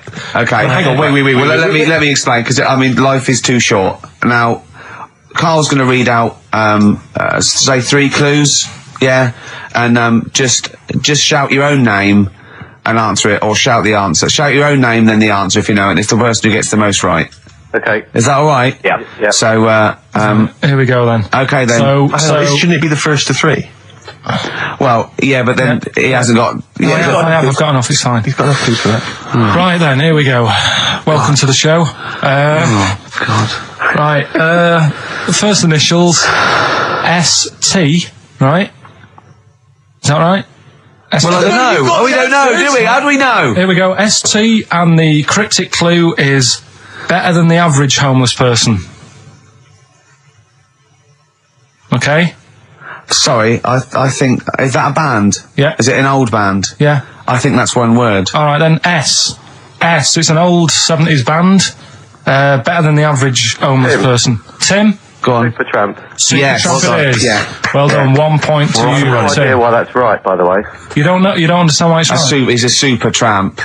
Oh, right. Better than the average homeless person. cryptic, yeah. Yeah, correct. Yeah. Okay, second one. Come on, Sam, you got it. That's actually quite good for Carl. Trust me, Tim. Take that as a good clue. Because, yeah, okay. We won't do this again. Wait, 1-0 Right, to here we Tim. go. Right. F. The letter is F. That's the next one we're moving on to. And the cryptic clue is, the little girl is hungry. What shall we do? The S or F? I've got it. F. Freddy. Sam. Peter. Yes, 1-1. Feed her. He's pulled out of Feed her. Yeah. Feed her. Okay. Yeah. So that's 1 each. So this is the decider, isn't it? Wait a minute, ITV are on the phone. Well, you said first to 3, so no, it's not, is it? That's what I said. Just do the 3 clues and who gets the most. Okay, well, we can do that now. So, here we go. I love this. This is rubbish. Go on. So, here's the last one. The initials are AK, right? And the cryptic clue is exploding pet. Shout out your name if you know it. Last orders at the bar, please. Last orders at the bar. Exploding pet. AK. You're tuned to XFM 104.9, Karl Pilkington's quiz, Rockbusters. The format is still available. The highest bidder, please give us a call, or you can email ricky.gervais@xfm.co.uk. Is it a band or a singer? I'll give you a bit more of a clue. It's a pop band. Okay? We wouldn't... Sam. Tommy Kissem. Yes. Oh, this is amazing radio. So who was that won? That was Sam who won. So it's 2-1 to Sam. So he wins. What does he win, Carl? He wins some CDs and some videos. No, he's got obviously now, Sam, if you're ready, take the spot. You're going to do the gold run. Away you go, Carl. I haven't got any more. You're a fool. Right, stay on the line. We're giving both some presents. Play a record for. Rick, I'm going to shoot off. Amy Mann, Red Vines. Brilliant. Lovely track. On XFM 104.9, Ricky Gervais, Steve Merchant, Claire Sturgis, in for Karl Pilkington. He hasn't called. He may be really ill. I'm feeling a bit guilty. How ill is he, though? I mean, do you know what I mean? How ill have you got to be to not be able to make a phone call? Yeah. I find that hard I've to got a believe. sore bottom, and I made it in. Keep talking. I pulled a muscle in my bum. How? I don't know. And it really hurts. Have you tried to trace back through the week and figure out what may have happened? I went to see the osteopath yesterday. He put an elbow in it for half an hour. I cried. His own? Yeah. Is it? Oh, they got detachable elbows for that. Prosthetic elbows. Just hold this elbow in there for 2 hours and... yeah. Can I get that away? You can take that away. I won't be needing that elbow for quite a while. We had an email about Oliver the Humanzi. For those that didn't watch it, there was a documentary last night about a chimp that was supposedly a human or was half human or might favourite seem programme ever. Yeah. For a week, Carl has been saying it's going to be brilliant. I wish he was here and to he's not here to discuss it, sadly. But Lee Cranston has emailed in and says, I thought the best part of the Oliver programme was the guy Vincent Pace, the camp fella at the piano, telling how he first met Oliver. Quote, he grabbed his female owner, turned her around and bent her over and went to mount her. I made her an offer to buy him the next day.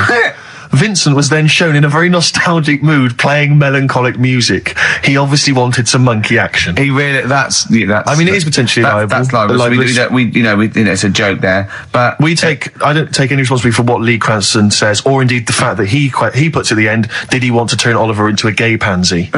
Question mark. That's Lee's thoughts and opinions. They don't necessarily reflect those of XFM. He sees the chimp mount a human and go, I've got to have that chimp. I must have that chimp. Oh, poor Carl. Where is he? As you mentioned earlier, he was very well endowed. Apparently, I didn't see it myself. It was a big boy. Chimp. Big Sure, boy. a big half boy. A big half boy, half chimp. Honestly, Juan on XFM 104.9. Right, I just called Carl again. I've been calling him all the time, trying to get through to him, right? He's changed his message, so he is listening, and I've got proof. So can you just call the number, Claire? Yeah. Right, call this number. Now listen to this. This is really annoying. We should tell you now that this is not an amusing sketch or setup. No. What's happening there, Claire? Not quite happening for you? No, it's all right. We'll try that again. Try that again, Claire. Yeah. I'm livid now. I'm genuinely annoyed, because you'll see, when you hear the message, you'll realise why. Right. Okay, right. Let's try again. I don't know who he thinks he is now. I'm beginning to wonder if his minor celebrity is going to his head. All this nice write-up in Heat magazine. Yeah. It's changed him. Richard Anderson, incidentally, has emailed in. Go on. Dickers Anderson. It's not happening, is it, though? Is it? Why not? Because I'm a bit stupid. I can't work it out, can I? Can't figure it out. How would you call someone normally? Well, normally I just pick up the phone and dial it. Sure. No, I don't mean... I mean... But it's like I have a problem getting it through the desk. I tell you what, can I play an ad break and practice? I'll pretend this didn't happen and then in a weird way, it's like having Carl. It's like having Carl. Play the ads. I'll get back to you. Bit of Snoop. Never... And when did a bit of Snoop ever hurt anyone, Steve? Absolutely. Never, right. I don't think. Okay. Carl's away. He pulled the wool over Claire's eyes. There's a few people out there that believed he was ill. I knew he wasn't. In fact, at one point I thought, maybe he is ill. His message on his answer machine has changed in the last 5 minutes, and listen to it, and this is evidence that he's not ill. Right. Okay, here we go then. Yeah. Who don't read out? Yeah. Richard Anderson, I should just say, has got in touch. Okay. Here we go. Hold on.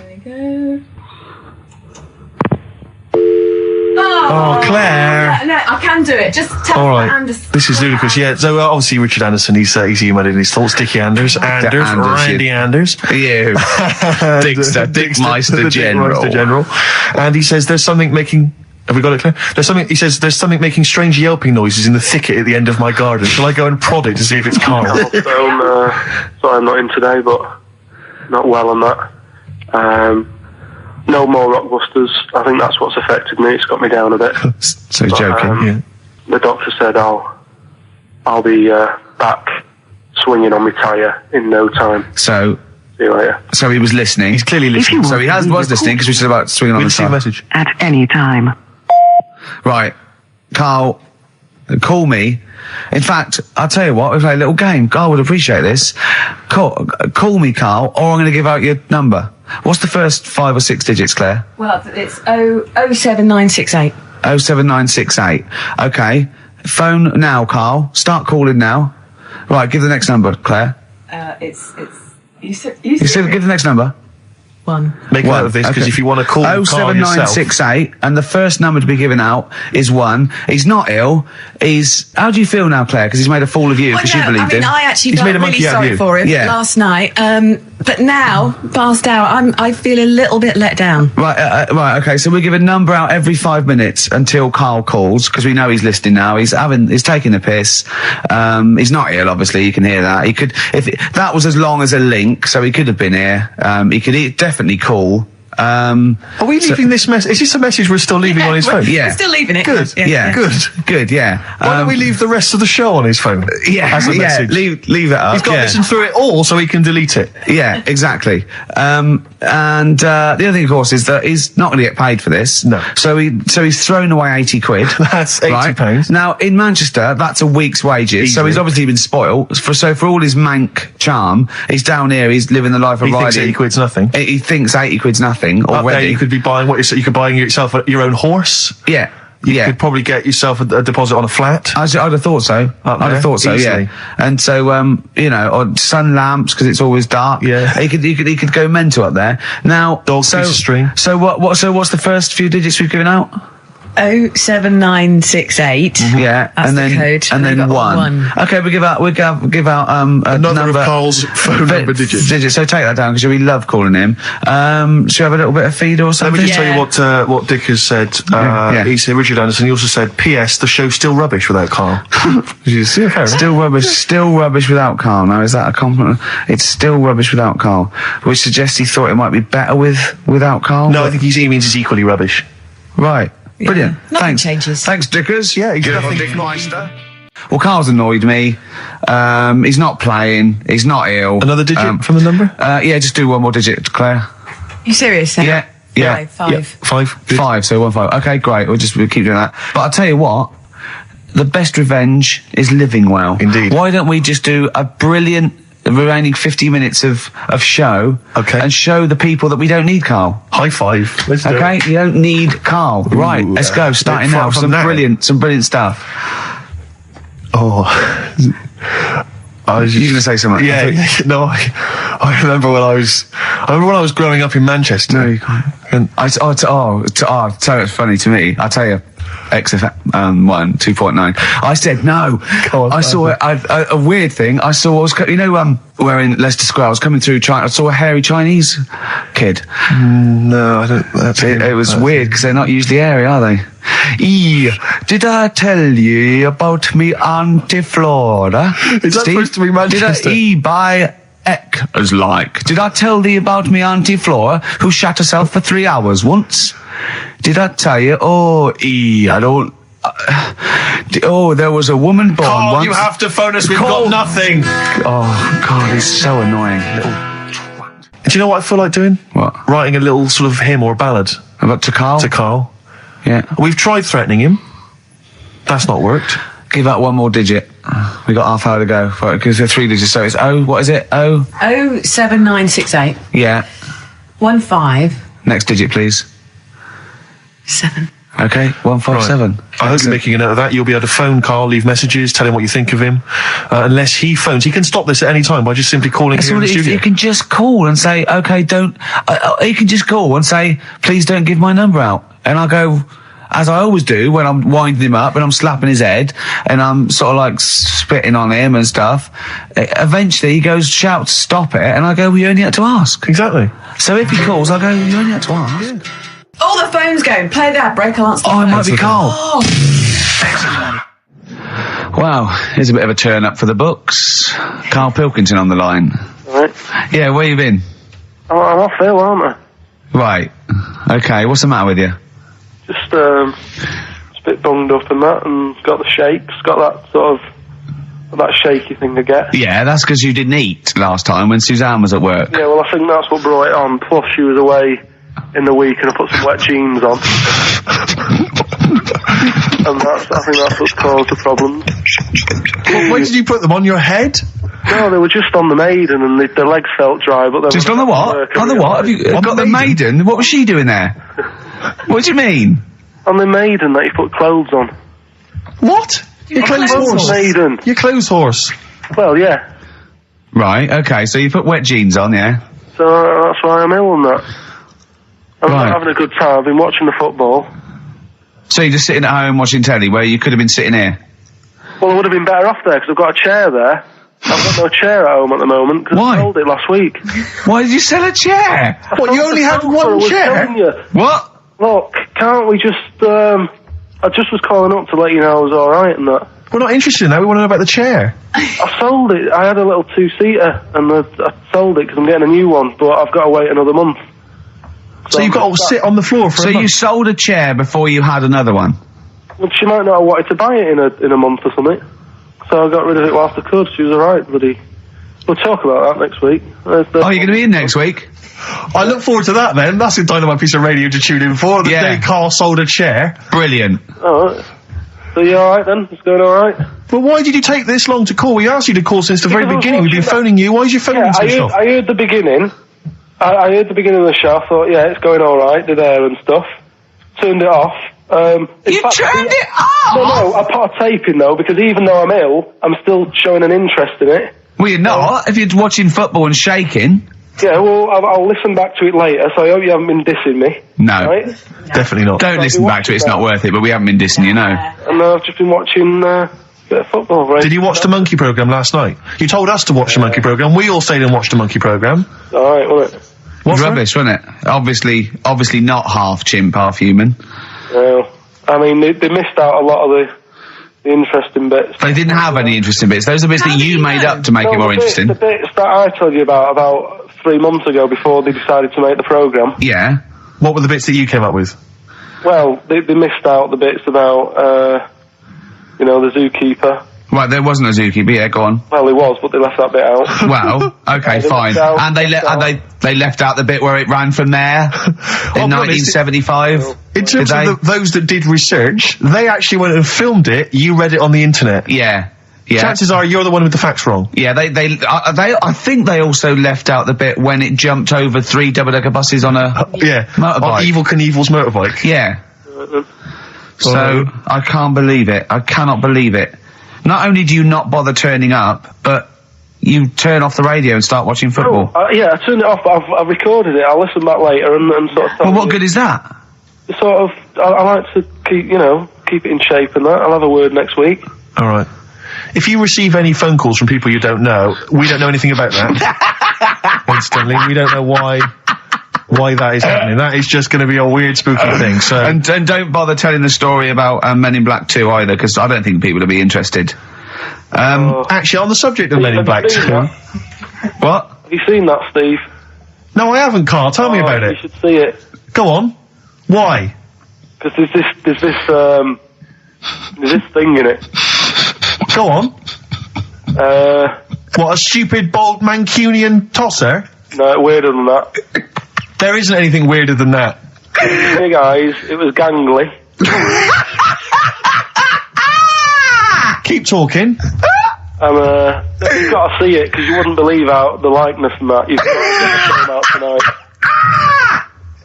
Right. It's not as weird, it had a normal voice, right? He's done yet, he's not even here! I'll tell you what, mate, it ain't worth coming in next week. Stay on the line, Carl. Play a record player. Kings of Leon, Molly's Chambers. What do you think of that, Carl? Alright. There's a surprise. Oh, Another I tell you what, insightful remark. Steve is not a fan now. Not only does he know you've been slagging him off behind his back. No, I wasn't slagging Steve. If you get it out on DVD tonight, you'll know I'm not slagging you off. It could be your brother.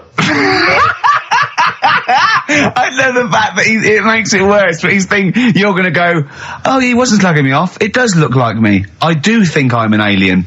I love the fact that you hope Steve will go, he's got a point. It's a spitting image. Yeah.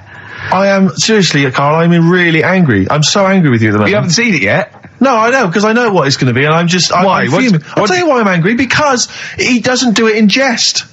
No, but what do you think it's going to look like? What do you think this thing's going to look like? Going to look ludicrous. It's not going to look anything like me, but he's going to pretend it does. Go on, what? Go on. No, it does look like you. Yeah, of course it does. And you look like the Human Z. Well, I mean, to be honest, you did a bit, Carl. You walk like him, you're bold like him, you got a sort of gormless face like him. Any more? I don't smoke. That does. Anyway, I'm not arguing with you. I'm not well on that. Oh, you're not well. What exactly is wrong with you? You whinger. Well, it's just, do you know, like I always tell you about the restless leg syndrome I've got? It's like that, but all over. So you're just shaking around the house? I'm just, yeah. What do you look like, Elvis? What are you doing? You're shaking around the house. I'll tell you, with your bald head, you probably look like an enormous vibrator. Oh, God. That's what you probably look like if you strip naked. Oh, you'll have the Scottish widow coming round. Oh, dear. That's, what's her name, by the way? I heard you talking about that. That's, Amanda Lamb. Amanda Lamb, who's in the Place in the Sun programme. Is she actually a widow? Is she a Scottish widow? Hoots, man, my husband's dead. Do you want any money and a bit of my clam? Brilliant. All right. That's the sort of quality you've missed out on today. Well, anyway, you're going to be back next week. We need you back next week. Yeah. Yeah. Well, how do you know? Also, how did you know you were going to be ill today? Because you phoned and arranged this yesterday. Convenient. And I spoke to you yesterday and you didn't sound very ill. I felt ropey yesterday. You've got a bit of a bunged up nose. Even though I have a bit of a bunged up even though I was nose. ill, I still sorted it out. Yeah? I'm a little bit sweaty. Even though I was Carl, ill, sorting it out does not mean you phone up Sturgis and send her down. That's not sorting it out. That's making things worse. Have you learnt nothing? Thanks, Claire. If you're not part of the solution, you're part of the problem. Mate. Yeah. Oh, my leg's a little bit achy. Oh, wearing wet jeans. Oh, I put wet jeans on again. My lasagna wasn't, it was frozen. Can you hear the venom and hatred in our voices today? We genuinely are upset and angry with you. Yeah. Can't believe it. I cannot believe that Right, well, the thing is, we'll be back to normal next week, right? We've got Billy Elliot doing the film next week. Right. Any prizes? Got some good stuff. Have you got any films with Burt Reynolds in to give away on VHS? And I'll see you then. Great, we're looking forward to it already. I'll see you later. See you later. Hot heat, bandages, XFM, we're off, innit? That's it, it's all over. Yeah. Back next week. Yeah. Thanks, Claire. Bye. Total respect. Yeah, Yes. nice one. Keep it real. See ya. What about hamburger stuffing? Oh, right, Carl. Alright. In the mouth, you mean? Well, it says the record for stuffing the most regulation-sized hamburgers, including buns, in the mouth at one time is how many? How many hamburgers with buns in the mouth? This is just... You're not swallowing anything, you've just got stuffing in your mouth. You'd be so good at this because your shape of your head. You've got a shape, his head's just like Hamburglar. You'd be good at this, man. Yeah. Honestly, you'd be perfect. You look like Zippy. And the great thing is your head's empty, so you could get more in there. Do you know what I mean? This guy had a brain to contend with. Do that. What is it? Is it possible? Is it mental? How many do you think it was? There were 3 burgers in buns. What do you reckon, Carl? What, how quick he ate them? He didn't eat them, it's just how many he can stuff in his face. So literally hold them within his cheeks and his mouth, but don't swallow anything. So what, how many burgers? How many burgers did he manage to get into his face? So it's a fella, he's not... Yes. About 5? No, 3. Is the world record. 3 is the world record. How big are they, though? It just says regulation size. So we could go to McDonald's or Burger King and get just hamburgers, and that would count. Just the regular burgers. and we'll just stuff It won't them in count, there. 'cause we got to get Norris Well, McWhirter. but we could practice it now, and then if you're triumphant, Come if you on, get 4 Carl. in there. I don't. You know, I've got a small throat and that. But you don't I have used to swallow them, choke that's a a lot. great thing. Yeah, but I don't like it. As a kid, I'd choking on stuff, and I get funny about it. No, just keep your tongue at the back of your mouth and we'll stuff the hamburgers in. No, I don't. Oh, come on, do something. Carl, that is Dynamite Radio. Right, here go. Steve will go and get the hamburgers. Have I got to pay for them? No, Carl, give us the I'm money. not paying for them. Oh, I've come just on. spent 25 quid in total on a video on a Guinness Book of Records. That's costing me another 4 quid. I'm not doing it. Oh, come on, I don't give us the wanna money. do that. It's coming back. No, I don't wanna Andrew, do it. oh, come on. I'm not doing it. Come on, do it. It's an interesting thing. Come on. You could be in the Guinness Book of Records, Carl. No, I'll leave it. See if we can. Oh, please. Phone in if you want Carl to eat burgers. You don't have to swallow them. You can spit it all out. You can be sick on my leg after. Oh, come on. No, 'cause I don't like the stretching thing either. Don't stretch it. It will stretch. I'll be like the little bloody dog on the Winston Churchill ad. Don't swear. Well, I'm just saying, on though, air. I know, but we it's apologise to the radio authority. Carl is not only swearing, but he's refusing to do things we come up with. But the radio authority will be happy with me stuffing 3 burgers in my face. God, I'm not doing it. Yeah, we will. No, We'll go. leave it. Yeah, I'm gonna go to- I'm gonna I'll go give you to the a money. Can we do Please songs don't. of phrase or something? No, let's do. No, I'm gonna right. Play a record. Play a record. He's gonna go. You're gonna do it, Carl, or you're fired.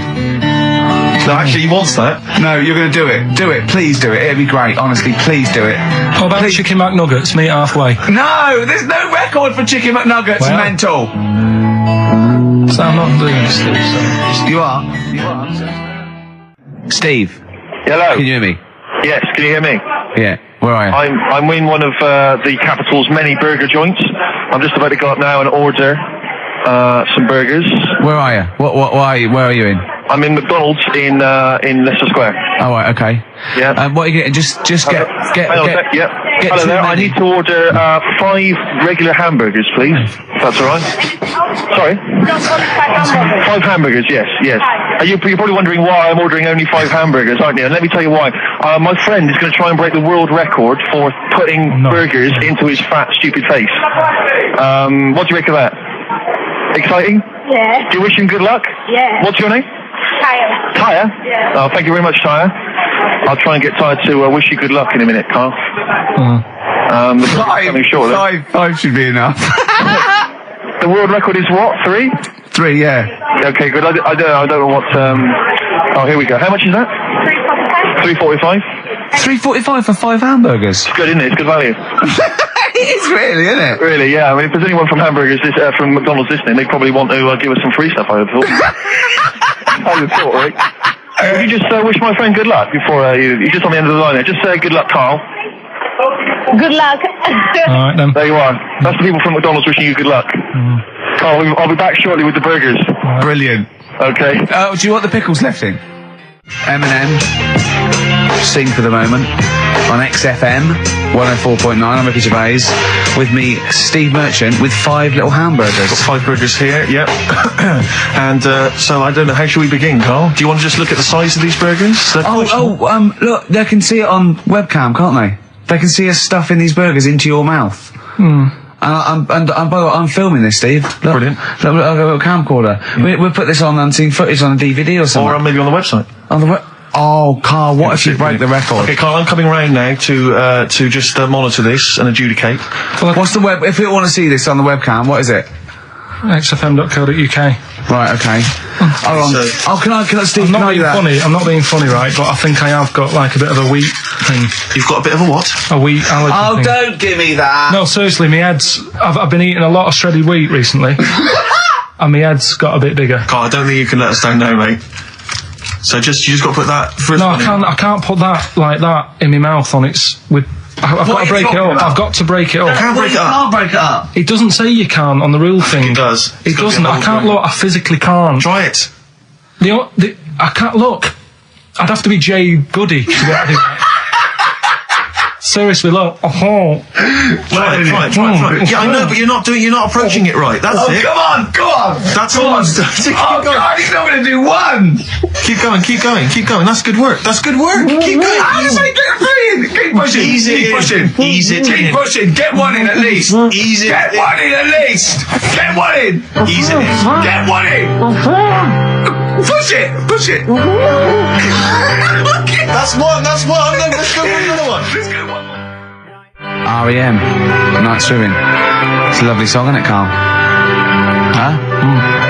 XFM 104.9. I'm Ricky Gervais with me, Steve Merchant. Carl, disappointing. You couldn't even get one whole burger in your mouth. I did, kind of. Yeah, but there was a bit sticking out. It just looked messy. But you were saying about putting it in whole, and I don't think that's the rule. Okay. It's like you can get more in a suitcase if you put things in properly. So you don't just get all your clothes and chuck them in. So it's about, I reckon you've got to rip it up a bit. Okay, do that then. See how many you can get in. You've got to get in 2. No, just one. No. Well, it's pack it in. What do you do? Pack your cheeks first. Honestly, Steve, my head is swelling a bit because I have got a wheat thing, a wheat allergy. That'd be good then, there'd be more room. Right, okay, look, Carl is now just sticking it in his cheek. Yeah. Don't eat any. You can't swallow any. It's like a hamster, you've got to work like a hamster. Yeah, stick it in, come on. He looks like Marlon Brando in The Godfather. Come on. Don't lose any yet. Right. Pack it in, then use your fingers to pack it in. Come on! Wedge it in. Like you're grating the bath. I can't do this either.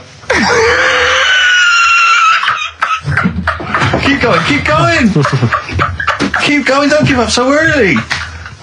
This is part of the problem. You just give up, Carl, too quickly. You failed again. It's like your history O level. Come on, Carl. Come on. Do something well. Succeed at something. Push it in. You've got nearly a half a burger there. Oh, I'll come round there. You're chewing. Don't chew. I've got a bit of food. I don't know what he said, but is that a whole one? No, it's not. I can see bits left. Come on, Carl. Come on, keep working at it. We keep working at it. But there's so much space in your mouth, I can see it. He's going mad. Okay, we're doing another one. We're doing another one. That one then. We're doing a. Oh, are you alright? Are you going to be sick? Are you alright? Alright. Oh God, should we play a record? He's making my eyes water now. Okay, I'll find a different one for you. Find a different one for What about most grapes eaten in 3 minutes? I'll go. Do you want to do that? Grapes are easy, aren't they? That's easy. Great. Come on, grapes are easy. Right, Songbird Oasis, right. Send Carl a little present. Send him some essential oils or something, or a little lavender pillow, or just a little message. Send him a little message. Tell him it's all worth it. He's getting all grumpy, aren't you? I just get sick of it, that's all. It's not worth it for going through the stress for 30 quid every Saturday. You lying little... You'd get more than 30 quid. Oh, not much more. Anyway, Steve, who's the winner? The winner is Mike McNulty. He correctly answered the fact that there were 4 films featuring Hannibal Lecter. There's a downer now, isn't there? There's a downer. I think it was you, actually. I mean, I don't know, Carl. It's not like I'm just trying to win myself a place on your team, but I actually felt that Ricky was really I gave him grapes. I thought Ricky was discourteous, if that's a word. I thought he was rude, aggressive, unpleasant. As one person emailed in, a dickhead. So, someone also said you were fat and talentless. I don't like those emailers who do that sort of thing, but one of them said you were really, really annoying. Well, cheers for that, but you're still not on the team. They didn't like what you were wearing.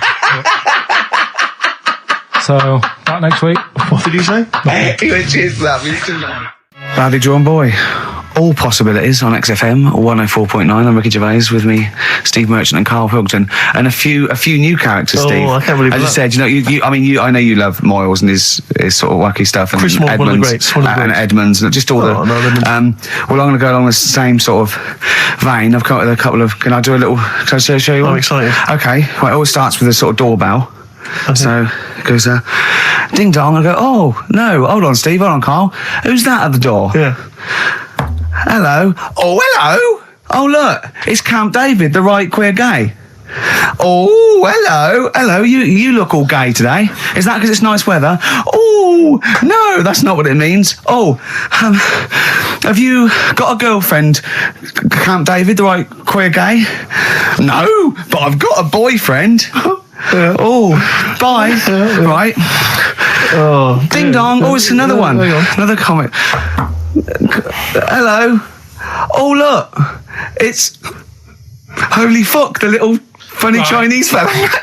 Wait, that's his name, Carl. That's his name, Carl. Carl. Hello, holy fuck. Harold. Right? Yeah, that's fine. Mr. Fuck, you can call me holy if you want. No, I'd prefer to call you Fuck. Yeah. Right? You're right. Nothing wrong with this so far. No. Have you got a girlfriend, Mr. Fuck? Achoo. Oh, you haven't got that SARS, have you? Yeah. No, that's my girlfriend's name. See? Yeah. Clever. Just before you go, Mr. Fuck, I've got two things here. I've got a nice trilby hat that you could wear, or I've got a little lampshade. Right. Which one do you want to put on your head and walk around? I presume the trilby. No, but it's not. No. Yeah. Lampshade. Lampshade, of course. Bye. See you later. Yeah. I thought they were genius. Can I be honest? I'll be honest. I thought they were brilliant. I thought they were. You didn't steal them off Chris. No. They're original. They're original. Sometimes characters. Chris Moyles has done stuff as good as that. I know. Yeah, I know. But no, these are all mine. So there you go. We'll be hearing more from Camp David, the right queer gay, and Holy Fuck, the funny little Chinaman. What? All right, Carl. Yeah. Is that your sort of humour? It might not be your sort of humour. You just should have run it past me before you did it. Yeah. What one were you worried about in particular? The not Camp David. Well, say his name. No. Say his name. Which one? I don't know which one you mean. The Chinese fella. I forget who that was. What was his name? I can't remember. Well, if you can't remember, it can't be that good, so we'll leave it. We won't do it again. Right? I'll tell you what I've got, Steve. Oh, what? I'll tell you what I'm thinking. Go on. Right. Do you know, like, TV programmes sort of get rested in the winter? Ding dong. Oh, no. Hang on, who's this? Oh, go on. Hello again. Not now, Mr. Fuck. We're talking. Bye. Is that Holy Fuck again? Yeah. Carl. Look at Carl's face. Right. Okay, that's it now. I'm not answering the door anymore. Right. Okay, go on. Right. Yeah. Ding dong, ding dong, ding dong, ding dong. He's trying to get in. Don't be impolite, Rick. Come on, Rick. He wants to come in. No, it's too late. It's too late. He's gone away now. Go on. Right. Anyway, what I'm thinking is, Rockbusters coming back for a bit. What? What are you talking about? He likes my idea. He likes my characters. He doesn't like that idea. If I what, Carl? No, I was going to say if I came up with what? With that Chinese fella. What was his name for a sketch? You wouldn't have liked it. Let's do Rockbusters and see how it goes. I know you weren't a fan of it, but. Hang on, yeah, to be honest, Carl, he dissed Cheap as Chimps, and we know that's a brilliant idea. Hang on, sorry, we all agreed that Rockbusters was a piece of old toss. No, I didn't. I said it needed resting. That's why we stopped doing it. I said it needed resting for a bit. I don't remember that conversation. What do you mean it needed resting? We abandoned it because it was appalling. It started off as a nice idea, but you just gone crazy. Let's play a record and come back to this, shall we? What do you want to play? Bit of sugar. Oh, yeah, brilliant. That cheer us all up. I don't know why you were thinking of bringing this back. I'm genuinely worried about this. Well, is that the doorbell? But do you not think that Columbo looks like he smells? Would you imagine he smells a bit? He's a brilliant detective. Well, he's got that dog and he smokes cigars, so I imagine he smells. I reckon he stinks. I reckon he doesn't clean his clothes enough. Oh, I think he has. I think he gets up and washes, but I think he puts just think he's too absent-minded. I think he's too busy thinking on solving crimes and stuff. What do you think? Do you think his wife makes him clean his pants now and again? I think they're quite a bohemian couple. I'm not sure she's really interested in that. I think she's got her own mind. Maybe she's a painter or something. No, maybe she's losing it a bit and he's a bit embarrassed by it. Yeah, that could be true. And she's probably incontinent, so while she's ironing his trousers, she just all over them, and he goes, oh God, she's shatting my pants again, I gotta wear them out. Yeah, so that's what. Oh, ding dong. Who's that? This? Oh, hello. Oh, look, it's David Gray, the bent piano player. Oh, all right. I thought it was going to be Columbo. That would be a joy. Ding dong. My wife loves you. No. Harold, I don't believe it. Look who's turned up, Carl. Do you want to do Rockbusters, Steve, now? Can we listen, with the whole Rockbusters thing, I don't want to be responsible for bringing it back. So I think we should put it to the vote. You should email in. We'll give people 5 minutes to email in. I'll take a straw poll. Do you want to see the return of Rockbusters or not? We're leaving it to you, the audience, to decide. Okay, Steve. I guarantee it's going to be a landslide. They are all going to want it. But why have we ever trusted our listener? We know what they're like. You've just described some of them with a bloke in Waitrose and Columbo's wife shitting herself. So that's the sort of people that, you know what I mean? Yeah. It was weird because the Waitrose guy did ask for my autograph before he was hauled away. So maybe he is a listener. But all I'm saying is maybe the posters have drawn in some fresh blood. There's some people who've maybe not heard Rockbusters before. They're the ones who probably vote for it. Anyone else who's heard it before, surely they're not going to see the return of that. No one wants to see the return of that. What's the number? No, let's email only. We don't want to speak to these freaks. Ricky.Gervais at XFM. I know the fact we don't want to speak to these freaks. We work with one of them. Yeah. God. Yeah. If you want to see the return of Rockbusters, vote yes. If not, no. Tone it down a bit. Let's not do 3. No, he's got to be 3, otherwise it's too easy. Oh. Ricky.Gervais at xfm.co.uk. Right. Just choose the best one. Right. The Seeker from The Who. Brilliant. Classic rock. On XFM 104.9, I'm Ricky Gervais, with me Steve Merchant, Karl Pilkington. All right, well, unsurprisingly, the overwhelming consensus is that people would like to hear the return of Rockbusters. I should, however, point out just some of the no responses. Let me see what we've got here. Is Dickie Anderson called in yet? Sadly, nothing from Dickers. I think I might make him one of my hilarious sort of comedy characters. What do you think he would sound like? What would he sound like? Sort of probably like that, I think. Ding dong. Hello. Hey, it's Dickie Anderson. I can't believe it. Your show's rubbish. Something like that? I mean, I think you should work on them perhaps before You're saying there's not a lot of substance these I'm guys? just saying that, once the novelty of the doorbell has worn off. I don't think you understand comedy on radio, Steve. I'm not sure I do. To be honest. Listen to Noel Evans, listen to Moyles. You'll see you don't need to riff with it. It's just, you just do the doorbell and just say they're here. Right. That's all you need to do. Sure. So, that's the main thing. Well, so we've had a couple I'm of thinking of some more characters as well. We'll keep working on those. Yeah. Marcus has emailed. He says no to Rockbusters. He hasn't heard it, but it sounds rubbish. Believe me, you couldn't be more right. Well, does The Office sound good as a title? All right. This is someone else. Don't bring back Rockbusters. Please, can we have more Holy Fook? You're not pronouncing it right, Steve. I know. I was just a bit edgy there. It's Holy Fuck, the little Chinese fella. Holy Fuck, the little funny Chinese fella. No, okay, all right. Well, otherwise, Carl, other than those few negative ones, most people want to see the return of Rockbusters. So, do I go on in. Tell people what the prizes Let's go. Let's do it. Yeah. Are these the prizes? Yeah, they're the prizes. All right, let me have a look. We got the new album from Goldfrapp. What's this one here? Oh, I've no idea. The Yardbirds. A new album from the Yardbirds. On VHS, Coogan's Run, the show where different characters make an appearance each week, including, I think, Pauline and Paul Calf. Good stuff. Who the hell wants this? Meglos, a Tom Baker Doctor Who edition. And the only decent thing really in the collection, other than Coogan's Run, is the X-List, the double CD featuring lots of current indie favourites. So, not bad little selection there, Carl. Placebo and Bitter End. I don't want to contradict you, lads, but it's not. We've got a full hour to go on the Ricky Gervais show on XFM 104.9. I am Ricky Gervais, the aforementioned Ricky Gervais, with me, Steve Merchant and Karl Pilkington. Rockbusters. Oh, ding dong. Oh, who's that? Oh, it's a posh bloke who doesn't care about poor people. Hello, posh bloke, what are you doing?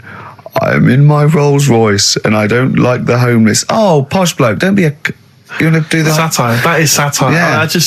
There's nothing like it. It's political as well. I'm getting in there's political so many. Don't even begin to show off. I was showing that some foreigners are funny. I got in the fact that, like, if you notice that Chinese people wear different hats to us. Yes. So that's political in a sense. Yeah. So, the weird thing is, Steve, right, that is like what I imagine Ricky's house being like when people are ringing the bell, because they're all so different. It's got a little... He's obsessed with all my friends being slightly different to each other. I've never understood it. He goes, there's no thread to them. All my mates have got a thread running through them. I was literally after they walk out of the home. Yeah. But what do you mean my friends are all different? Well, that could be... It wouldn't surprise me if I was round there and the bell went and I said, do you want me to get it? And he said, yeah, and I opened it and it's, what, Holy Fuck? Holy, yeah, he's at the door, right? And then I'd say he's busy, close the door, bell would go again, then you got the little gay fella David Gray. Yeah. And then, do you know what I mean? Yeah. The clue, these people from the East Midlands swear a lot. Yeah.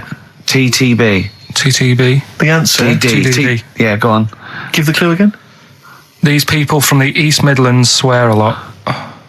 Tourette's Trent D'Arby. Right, you're never doing Blockbusters again. Tourette's Trent D'Arby. Right, you're not doing it. You're never doing. You've blown it. You see, you sneak that one in. Yeah, but I always like to sort of give two that, you know, are fairly easy, and then you sort of work out the men from the boys then, don't you? Yeah. Well, I mean, if I'd have done a character called Tourette's Boy, friend of the little Chinaman, and it went, ding dong, oh look, it's Tourette's Boy, friend of, holy fuck, holy fuck, you'd have been annoyed. Do you know what I mean? Oh, who's your mate, Tourette's Boy? Holy fuck. You'd have been annoyed, wouldn't you? Is that a character from Lenny Henry's show? I can't remember whether it's Chris Moores or Lenny Henry. Yeah, one of them. Anyway, the winner, lucky old Richard Perks from Birmingham. He's listening presumably on Sky, and so nice to have him listening. And that's Richard Perks. He's got those answers, all of them right. In fact, most people seem to get Terence Trent D'Arby or Tourette's Trent D'Arby. Well, I think that's offensive. If you want to complain, what's the number? What do they write to complain about that? Using the same person you told people to write to and tell them I was a knobhead and shouldn't be on the radio. Last week when I was away. Did anyone do it? I think a few went through. Did you listen to the show? I listened back to the recording of it. Did you get any emails before you listened to the show? Yeah, when I got in. Did it upset you? What sort of things was it? Just stuff, I can't remember. Just it was weird because there was like a few of them in a row and I just thought, what's happened here? Yeah. Because we said that, yeah, because you weren't here. So what did you say? I just said phone in. We had a couple of genuine emails that liked the show, didn't they? Yeah. And I said phone in and leave messages or email Andrew Phillips and Karl Pilkington and just say the show was great. The show was brilliant without him. But they went a bit too far, did they? What did they say then? Oh, I can't remember. I mean, it doesn't bother me because I'm not bothered what people say, am I? No. Do you know what I mean? No, you don't care what you say to people either. Poor little Robin, he looked crushed. Whatever. Well, it doesn't matter because he's doing well at what he does. He couldn't even hitchhike home because they wouldn't stop because his thumbs didn't show up. He was waiting there for ages by the side of the road. Do you know the difficulty he has buying gloves? It's murder for him. He wears little oven gloves from like Wendy houses. He has to wear Barbie oven gloves. Yeah. Oh. Right, so so the winner there, Richard Perks in Birmingham, if you could just email him with your address. There was another winner, wasn't there? What was his name? There was one person who got all the right answers and there was almost a winner, but his name was Peter Kay. And I like Peter Kay just coming second. So we gave it to Richard Perks. Yeah. Peter Kay. Never gonna win. Play a record. The railway company are happy with that. I'm sure they interviewed a number of people, but he was the best monkey for the job. And that's good, isn't it? Well, it's not true. All right, once again. Well, it's not true. Don't hand Steve a piece of paper that someone put on the internet who is probably a bigger mentalist than you. That's not proof. It's not true. At no point did a railway company give a chimpanzee the job of signalman. It was ages ago. What? Steve, when was it? It was before trains, probably. Well, it's in the 1880s, according to this piece of paper, which is what you've based your monkey news on. Now, of course, I think ITN and a lot of the news channels, they tend to get lots of independent confirmation of their news before they give it out as fact. But you've got an email from someone, so let's assume that's real. It says, for this, Jack was officially put on the railway payroll, earning 2 cents per day and have half a bottle of beer on Saturday. That's what we pay you, isn't it? He doesn't even get the beer. Oh, dear, he's not allowed to drink, are you? Someone emailed in actually and said, Carl, some years ago, did you die? And they took your face and transplanted it onto that of a chimpanzee. They would make a lot of sense. I've never seen you. He always has t-shirts right done up and long sleeve. I bet he's hairy under there. Yeah. I bet you are hairy because you have to shave right up to your eyes. You're one of them, aren't you? And I can see the growth and it comes out the top there. Are you really hairy underneath? Pretty hairy. Are you really? Well, what's wrong with that? You're a humanzee, aren't you? That's why you're fascinated with them and why your IQ is sort of about 80. I think you might be. I don't mean there was any. I think it was a genetic sort of throwback. Well, you're pretty hairy. Look at your arms. What? Just look, give me that banana and shut up. Play a record. That's mine. By the way, Red Hot Chili Peppers on XFM 104.9. So, a few more shows. And I hope Sony are happy. They should encourage. You know, we've only been radio, a couple of years. Exactly. You encourage young talent like you. Yeah. Instead of giving it to Radio 1 and Radio 2 and... The old war horses. We just had a quick email. I wonder if you could answer this. It's James from NWL. He says, Ricky, is Karl going to be on this week's show? Please let me know, as I may listen if he's not. Sadly, he is here. I mean, people are already turning against you, Karl, because they've seen what's happened. Yeah. I think they've probably realised that we've I think we gave you too much. I think we've got a spoiled sort of kid in our hands. It's sort of like, we knew how bad he was, but we were trying to sort of bring him out of his shell a little bit. Yeah. You got to encourage sort of, children like Karl. Well, yeah, exactly. To sort of fend for themselves. But I like the fact that Dickie Anderson had that wonderful rant. It was an articulate email. It was quite long, and he must have typed it immediately. I'm thinking, because he's a fan of the show and he thinks I'm a genius, we need a PA. Sure. Don't we? Yeah. Do you reckon he'd come and work for us? Well, he can't be any worse than what we've already got. I know. So there you go. Then we're giving up radio. We're going to concentrate on television. Karl's going to probably go back to what, just doing your sound. It's a thing I won a silver for at the Sonys. Funny that, isn't it? Oh, you won a silver, did you? I got a silver, yeah. Oh, yeah. What was that for? Doing the proper job that I do here in the week. No, there's two of you for a start. Yeah. Well, there's three of us. Can't even get a bronze. Now, who's the weak link? Right? Well, bit weird, isn't it? Let's not argue. We haven't got many shows to do. To be fair though, this show is I think it's more to do with the fact that you talk on this show that has brought us down. Right, I haven't said anything hardly today. No, well, this is an award-winning show potentially. We'll add this one in for next year. If you could just keep stum, we might have a chance. All right. Well, coming up, right? Karl. Let's put it behind us. Okay. Let's draw a line under it. We had a meeting yesterday. We thought we better, for the last few shows, plan it a little bit. And me and Steve came up with a great idea. We're going to offer Karl money to do stuff. Yes. That's the quality of the ideas on this. Yeah. And I brought some money in, little stuff, because we had him showering with our mate Johnny for £1,000 yesterday. Yeah, we just got into a discussion, and then one of us suggested that how much would it cost us to pay you, Karl, to have a shower with another man? And there's nothing going on. No, there's nothing going on. You're just in a shower, normal shower. You're just washing each other, not each other, just yourselves. You're just having a chat. Yeah, washing yourselves, having a shower. Yeah. But it's a regular shower in a regular house. It's not a shower in a swimming pool. And he went fine. We got £1,000 out of it. He wouldn't do 900. He got £1,000 out of it. But then we said, and we'll have to watch to make sure you do it. Yeah. And he went, no, that's weird. So, but why? What's it? But this is what annoys me, though, right? The whole idea of, what would you do, right?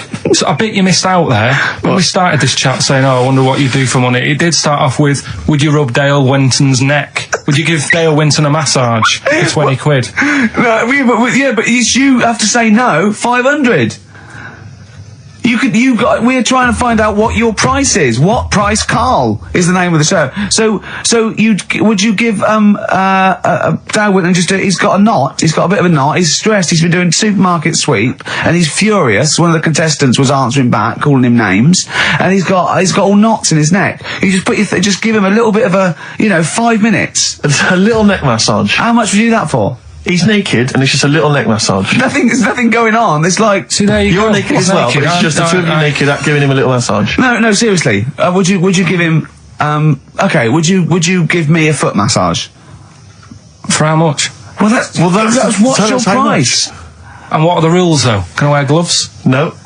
Just let's start off simple. Would you take off my shoes and socks? I'd do it for like 50 quid. Okay, 20 quid to take off one shoe and one sock, but like you mean it. You just take the shoe off, you go, and as you're putting down my sock, you pull the sock down slowly, you look me in the eyes and go, what lovely ankles. Seriously, how much? What price? 20 quid a foot. 20 quid a foot. That's got to be worth it. So 20 quid, you will take off my, we'll put on some soft music, right? I don't need it today. That's what I was saying to you yesterday. You always do you know need what I mean? No, you you always don't. need it. At the Everyone needs moment, I'm cash. quite happy. Give it to a homeless person. Give it to a charity. Well, Donate get it him to in charity. here. Well, are you still going to shower with Johnny for £1,000?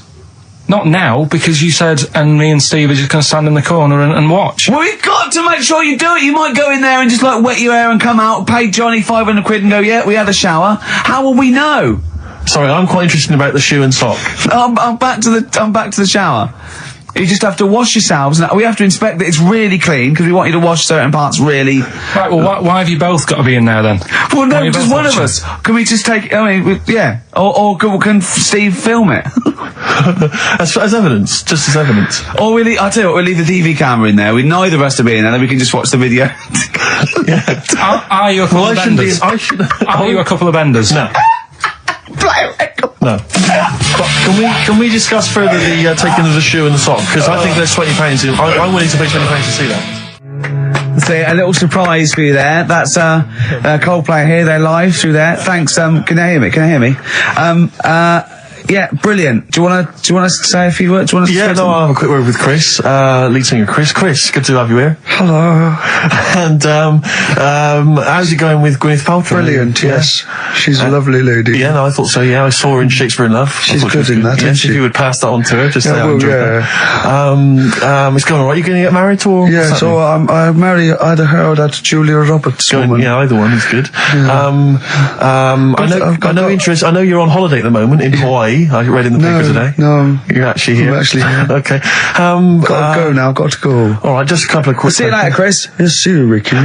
So that's the sort of guests. That's the caliber of guests. We're just trying to up just things. like Jonathan Ross. We've got guests like Jonathan Ross. That's Coldplay. Just popped in. So if you're the Sony people listening, you might. And we've still got Karl to take off my sock for £20. Okay. There on XFM 104.9. You see. No, wait. This is giving me an idea because I think. What the best thing about this show is what happens when the records are playing. Because we sort of... That's an example. Inarticulate. Yeah? Didn't have anything planned. Well, I started my mouth moving, but I didn't have anything planned. Yeah. Like... Why was that? Why don't you have anything planned there? What? Why didn't you know what you're going to say then? Because... What were you doing when Radiohead was on? I made Karl a new uniform that he has to wear in the second hour. What did I do? You got tissue paper. Yeah. Toilet roll, yeah. Ripped a bit off. Yeah. Made a little tie for me. And put some in my ears. Yeah. So we had earplugs and matching tie. Yeah. And he looked good, didn't he? Yeah. He had earplugs and matching tie, and I squeezed it in there, and he went, I can't, it'll irritate me. So I'm thinking of things all the time to make this more fun for me. Yes. And he's just like that. Sorry, a quick question. Steve, just want to raise a little point. Go on. You say that you're spending most of your time thinking about how you can make this more entertaining for yourself. Yeah. Is it worth ever considering the listeners?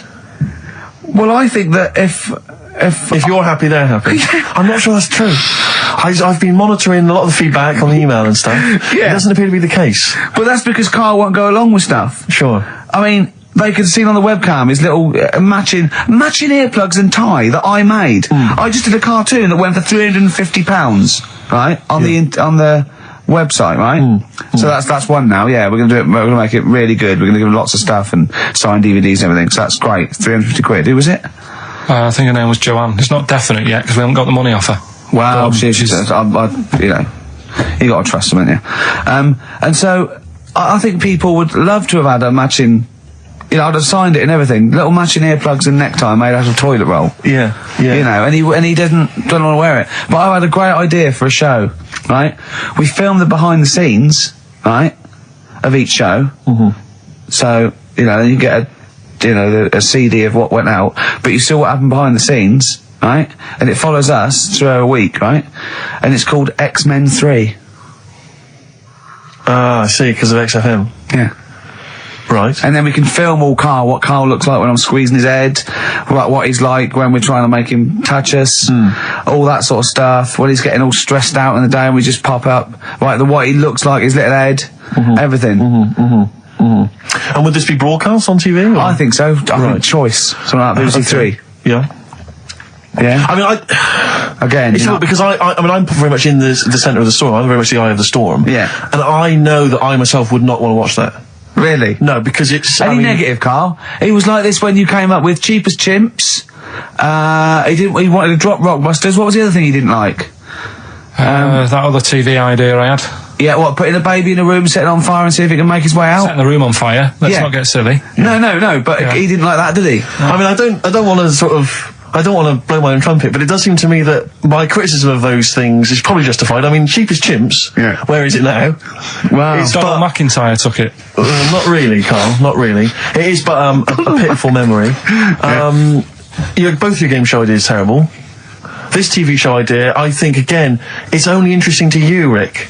This is what you fail to realise. You've got no sense of the greater public. To be honest, I'm just taking this from what people are emailing in. They're not interested in Carl. I don't read the emails. They're not interested in Carl. I don't read the emails. They're not interested in Carl. They're not interested in Carl. But if we did a documentary about him, like they did about Oliver, the human sea, or that's a different case. Or the girl that was older than her mum, or, all those other sort of things. I think if we actually did a definitive documentary and got in doctors to talk about him, and showed him... That psychiatrist from Big Brother. Yeah, and just talked about it, and then showed him in his environment, I think it'd be brilliant. I think it'd be a brilliant show.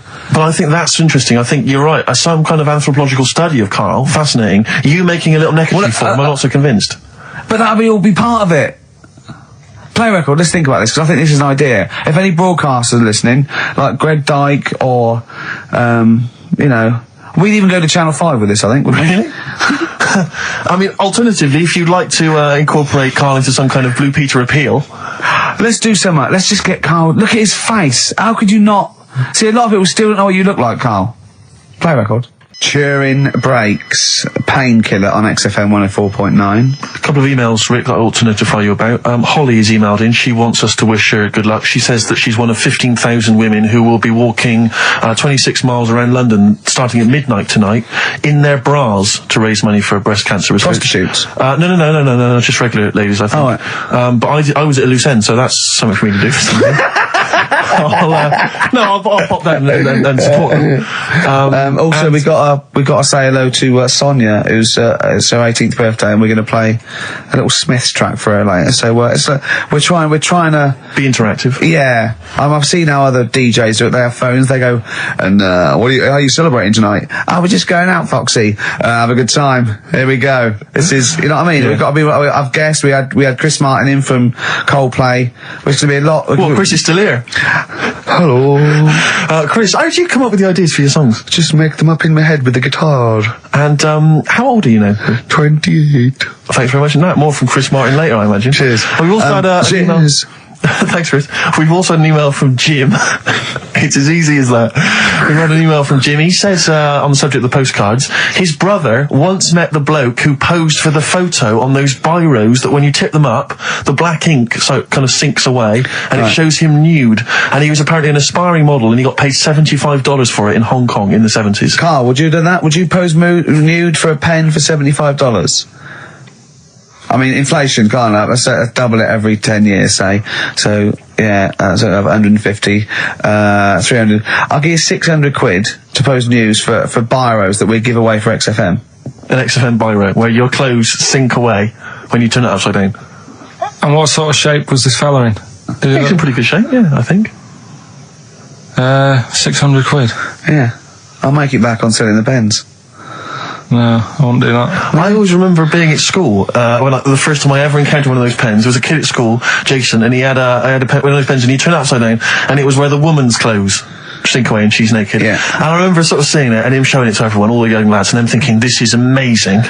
And I always remember thinking it was like the idea that it was sort of a way to cheat teachers. Oh, there's Jason, he's just got a pen there with a picture of a woman wearing some clothes. That's fine. Yeah. There's nothing wrong with that. If he brings a porn mag in, I'll have it. He's out. But I can't. But I've always imagined, can you imagine how embarrassing would it be to be caught masturbating over one of those pens? Businessman. Yeah, exactly. His wife catches him. Sorry. So what are you doing? I'm just doing some writing with this regular pen. Right. What? Well, no, don't turn it upside down. Can I just come round where you're sitting? Why are you naked? The only thing I think more embarrassing would be to be caught masturbating looking into a mirror. Well, for you maybe, for me and Carl, right? That was the record before us, and here we are, pre-recorded, because we did this a few weeks ago, because we're not here at the moment, are we? We're away in that. I'm Ricky Gervais, with me Stephen Merchant. Hello there. And Karl Pilkington. Well, he's not actually with us. He's on he'll be in some of the best of clips that will be coming up shortly. Yeah, this is just us, isn't it? This is just us. We did this, when did we do this, Rick? A couple of weeks back. Hold on, what is it? It's the 27th today. Yeah, I enjoyed Christmas. I loved Christmas. I loved Christmas. I had a great time. What did you get? Loads of presents. So did and I. I'm glad they made it to number one. I'm really glad. Stroke, he, she. Yeah, I'm really glad that the pop idols, Cliff Richard, Westlife, made it to number one. Bo Selector. Yeah, just delete that. Yeah. Okay, well, we're going to play some of the best of, some of the greatest moments of the last 3 weeks. Yeah. Ever heard on XFM 104.9. What about this? Do you remember this one? Oh, which one is it? Alright, so, here's the first bit. Right, there was this, this is what it's like about getting presents and stuff, right? With my mum and dad. Go on. My mate, Colin, right? Colin Bailey, oh, right? Yeah. He had a little Sinclair Spectrum, right? Yeah. Computer, which was like the thing to have at that time, right? Yeah. Used to always go round to his house. The deal was... Not the one you had to play through the window because you weren't allowed to. No, that's another lad. Oh, right? yeah. This is a different lad. And the deal was, he came to our house, and my mum gave him a pie. And then I'd go round to his, and I'd stay there for a few hours playing, Hungry Horace and stuff like that on it. Sure. Right? Now, my mum and dad knew that I really wanted one of these computers, right? So I waited about a year, came round to Christmas Day, I thought, I reckon might have one. Turned out, they bought me the wrong one. They bought me a ZX81 instead of a Spectrum, right? And, Christmas Day, I'm there trying to load the games up, it's not working, I'm thinking, what's wrong, right? And the thing with me, when I was a kid, I used to get quite sort of agitated. This is the moment. Right? I found out that it needed a RAM pack to make it work, right? Looking in the thing and it's saying, and make sure you put your RAM pack in the back. And I was like, oh, where's the RAM pack? And my dad's going, I don't know, I've got you the main bit. That's it. So, I was that wound up, I just was sick, right? Just sick. Oh, I didn't feel sick or anything, I just was like, oh God. Went to the sink, just sick. Because I was that on edge about it. I said, come on, we've got to get one. And my dad's like, Tandy's shut. We're not gonna get anything today. Ruined again, Christmas Day. That was after the year when my train set got blown up by our kid. The following year, no RAM pack. And now you ask me, why don't I get good presents? He's scarred. He just I'm gonna die. Honestly, I'm gonna die. He's just screaming sick. Yeah. There's no RAM pack. What? Did you get to the bottom of it? Why wasn't there a RAM pack? You have to buy them separate. Oh, okay. What do you mean I can't play Frogger? Oh no. So, wasn't there another incident when you threw up? Spontaneously threw up? Oh. Through sheer anxiety? I do get it. It's not so much now because I've relaxed a bit, but as a kid I used to be quite on edge all the time with certain things. Do you think that's what happened to your cat that kept being sick? That it didn't get the food it wanted and it just threw up? Do you remember that? Yeah. God, so they shaved it. No, like, again, I spoke to you in the week, and I had much better things, like when I tell you about Brian Blessed climbing Everest, and for some reason it made him, it played havoc with his belly, and he followed through, and he had to clean up. Shut himself? Yeah, using ice and snow. Why are you telling me that Brian Blessed, in what way is telling me that Brian Blessed shit himself once in any way educational? Because I was saying how he was climbing Everest, right? Right. I give it to him, he's an actor and that, but he gave that a go.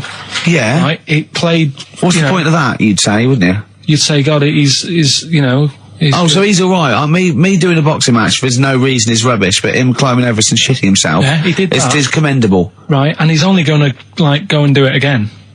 He's gonna climb it again. Yeah, but he might not shit himself this time. Yeah, what's the point in going? Nothing's changed up there. Yeah, good point. Yeah, What's it been? Well, it has. They've probably cleared it up by now. Like, but it's slip on it. I can't even read about Brian Blessed. Is it actually true, or have you libelled someone else? It was an interview with him in it. And what did he say?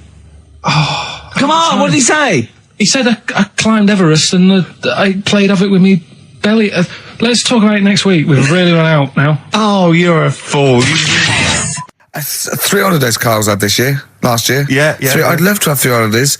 You've got to start putting the work in there. I had 2 holidays, though. No, you had 3 holidays.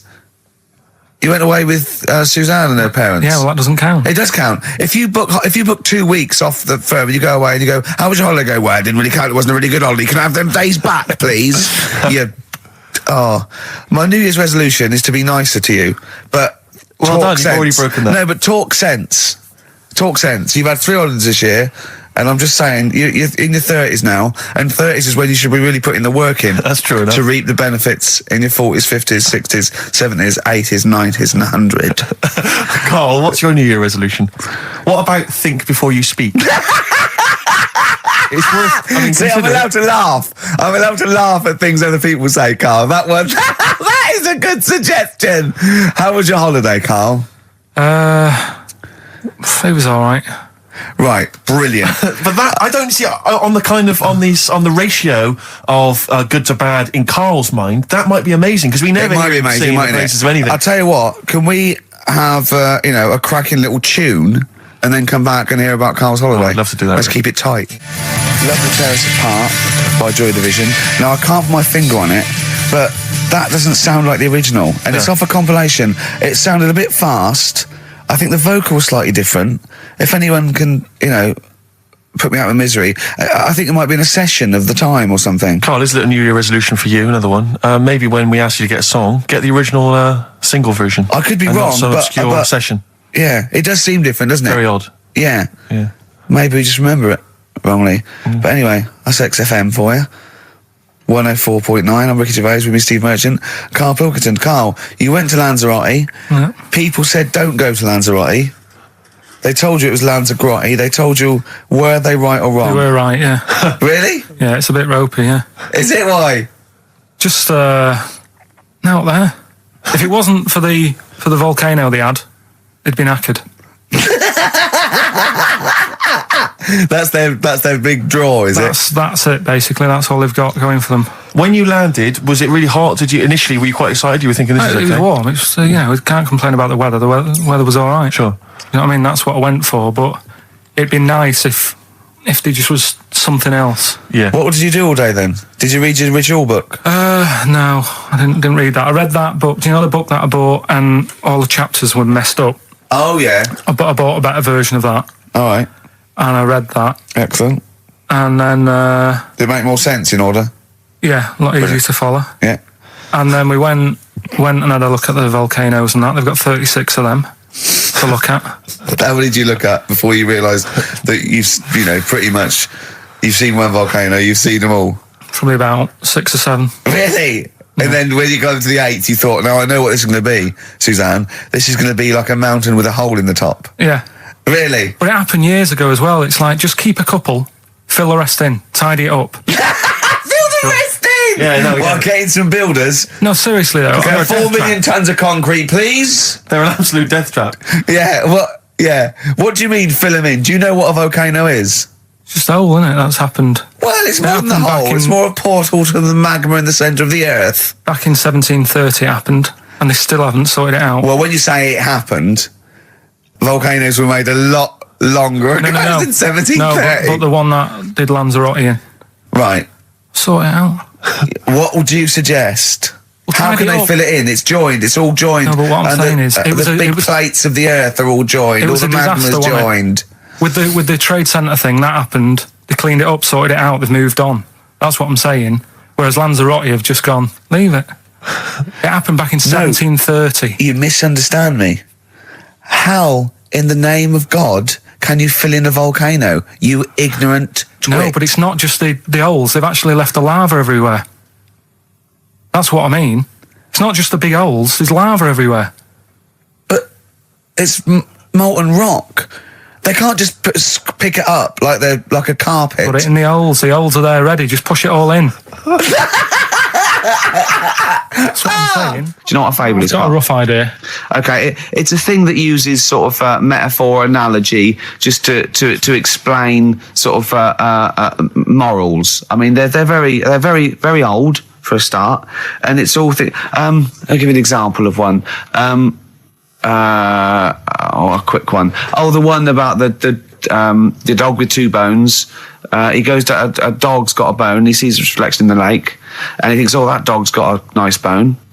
I'll have that." And as he goes to get that one in the reflection, he drops the one he's got, and that's one about, you know. I think I was told one when I was younger. Go on. I think it was one. This young lad, he's got a dog, right, and he sort of is about 8 years old, and this dog, he's had it since he was about 4, and it's a bit tired now, and he chucks sticks for it, and it doesn't go for it, and he's saying to his mum, "Oh, I want a new dog because this one's useless. It doesn't do what, it doesn't have any fun with me." So they say, "Oh no, but Rover's a good little dog. You should look after it." And he's like, "Oh, I don't like it. I want a new one." So they buy him a new puppy. And it's running around, yapping about, and he's loving it, and he's playing around with it in the grass. And then one day he goes to the park, and he's messing about and rolling about with it, and he falls into the lake, right? And the little puppy's like yapping at him, and he's going, "Help me, help me." The little dog's yapping. And then the old dog comes and gets his collar, and it pulls him out of the lake. And he goes, "Oh, God, why did I forget about you? You're the better dog." And he loved that one again rather than the puppy. I got a feeling that was Lassie. Yeah, that was an episode of Lassie. What's the moral? What's the moral there, Carl? What's that telling? What's that explaining through analogy? Sort of, don't forget the old. Look after old people. I remember there was one I heard once about a young boy who got trapped in a lake inside a cage. But he loved his trainers so much. He wasn't going to get them wet. But even though he had to get out there, and even though he thought that was the important thing because it's material value, he actually drowned, and the trainers were no good to him then. That was Bowie and Waterloo Sunset. Love that. Love the original. Love Bowie. Bowie was my gig of the year. These are my singles of the year. These are our clips of the year. I'm Ricky Gervais, with me Stephen Merchant. We're just picking some lovely little bits and pieces. Do you remember when we talked about this?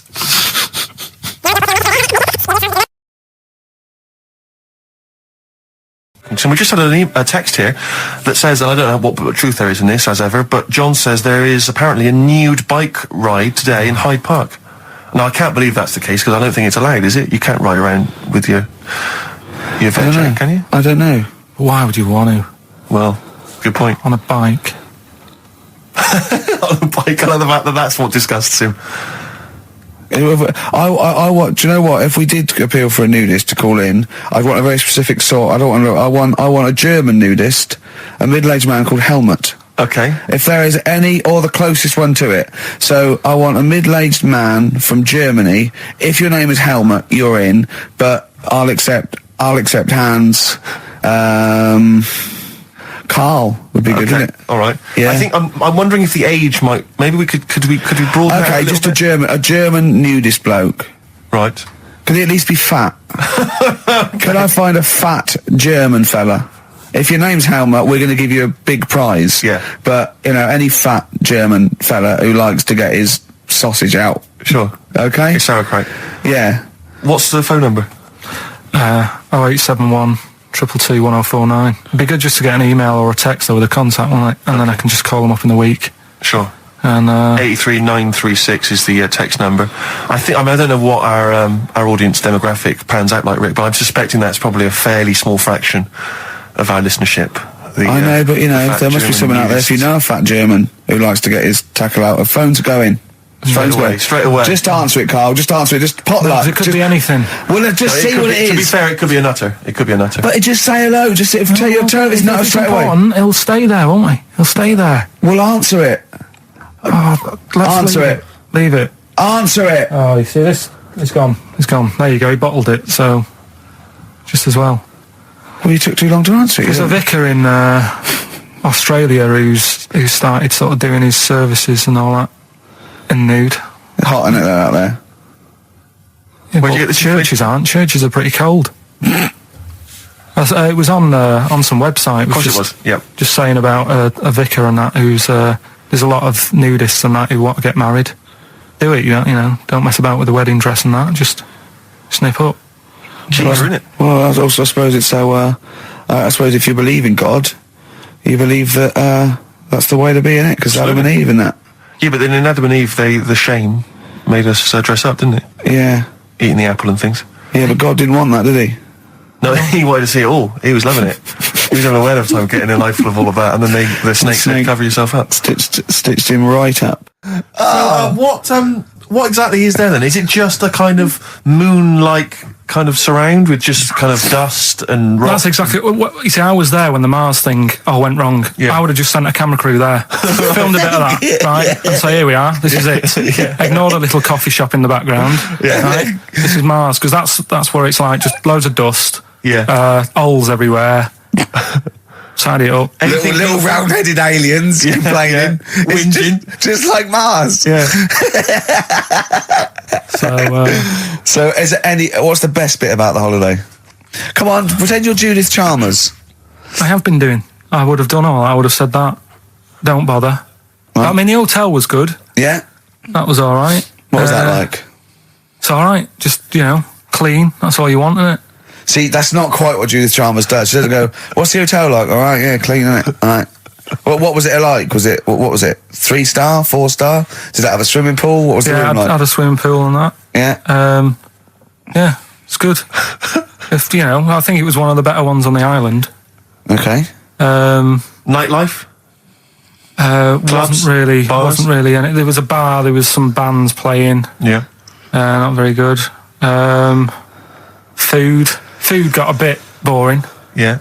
It was always the same food every night, but they sort of themed it and made out as if it was different. So, like, on Mexican night, it'd be chicken with a nacho on it. Right. And Chinese night, sort of chicken with a little prawn cracker on it and stuff. Sure. But that got a bit boring. That's me just turning on my phone, because I want to read to you a text that I got from Karl. I think you sort of sum up the holiday in this text, don't you? Do you remember it? I can't remember. Let's have a look. Let's have a little look. Instantly, what did Suzanne, your girlfriend, make of it? Similar view to you? That they should fill in the holes? Yeah, it's just that thing. You see, I went on a coach trip, right? And you go and see the volcanoes. Like I say, there's 36 of them. Yeah. Which, how many do you need? And when we're on the coach going round all these volcanoes, the fella on the front's going and look out your left window at the moment, and there's a volcano. And if you quickly look out at the right-hand side there's another one. Right. And on the left, he's just like, all right, we've seen it. Sure. Do you know what I mean? Yeah. And that trip, we'll talk about that trip in a bit. Right, this is the text I got from Karl, right? All right. Been up to a volcano. Been in some dead artist's house who built his house in the lava. They said they would show me science with volcanoes, but all they did was chuck some water in a hole and it shot up in the air. No dwarves in the canteen, no Scousers here, but there is a Swede woman with a big head. She looks effing gormless with a cap on. Alright? So a little reference there to... A Swede woman? What's that mean? Do you mean Swedish? Yeah. Or she looked like a vegetable? No, the Swedish woman. But they've all got sort of quite big bill, aren't they? And I sent him a text. Oh well, it's just good to be on holiday because I'm working. He sent back. So am I. Just been watching Sky News. There is a school for monkeys who want to get a band together. Is that monkey news for later?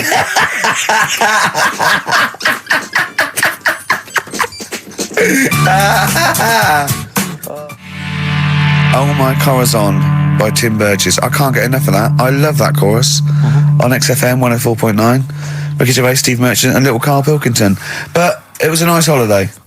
Yeah, it's all right. It's just, I went there to relax and that. Exactly. Did a little bit of that.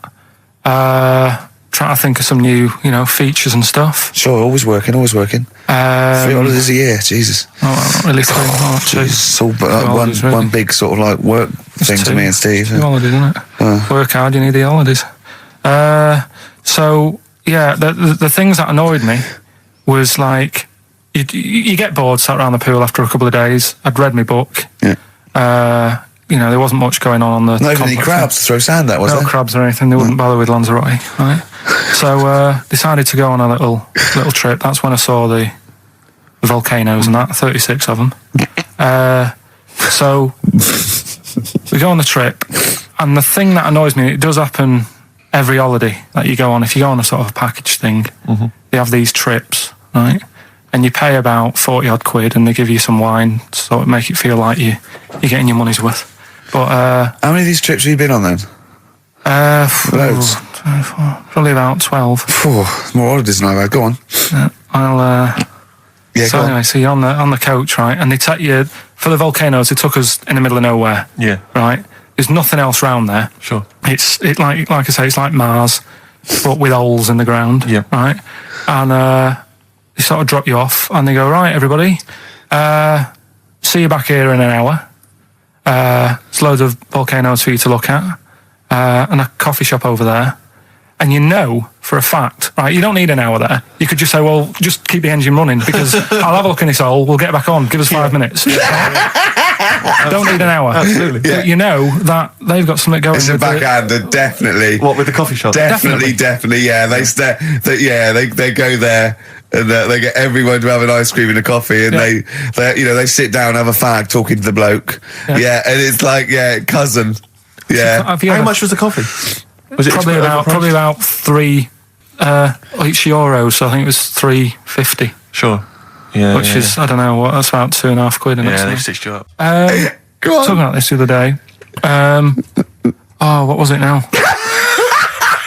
Listen, the fella. Play a listen. record. Do you want, all right, he's got it now. Go on. This fella goes to the doctors, right? Oh, right, okay.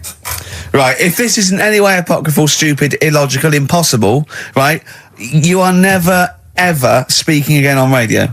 So make sure this is at least possible. I'll tell you what, I'll even give you improbable but possible. So if anything that breaks the laws of the universe or logic, okay, that's all you have to avoid. On you go. Right, so this fella, right, he goes to the doctors because he's got earache. Right, okay, if a chimp's living in his brain... Go on. So he's got earache, he's sat in the waiting room, and his ear's all bunged up and it's hurting a lot and what have you. So the doctor comes out and he goes, right? And because his ear's all bunged up, he doesn't hear it that well, right? So he thinks it must have been me, right? So he wanders in. Keep going.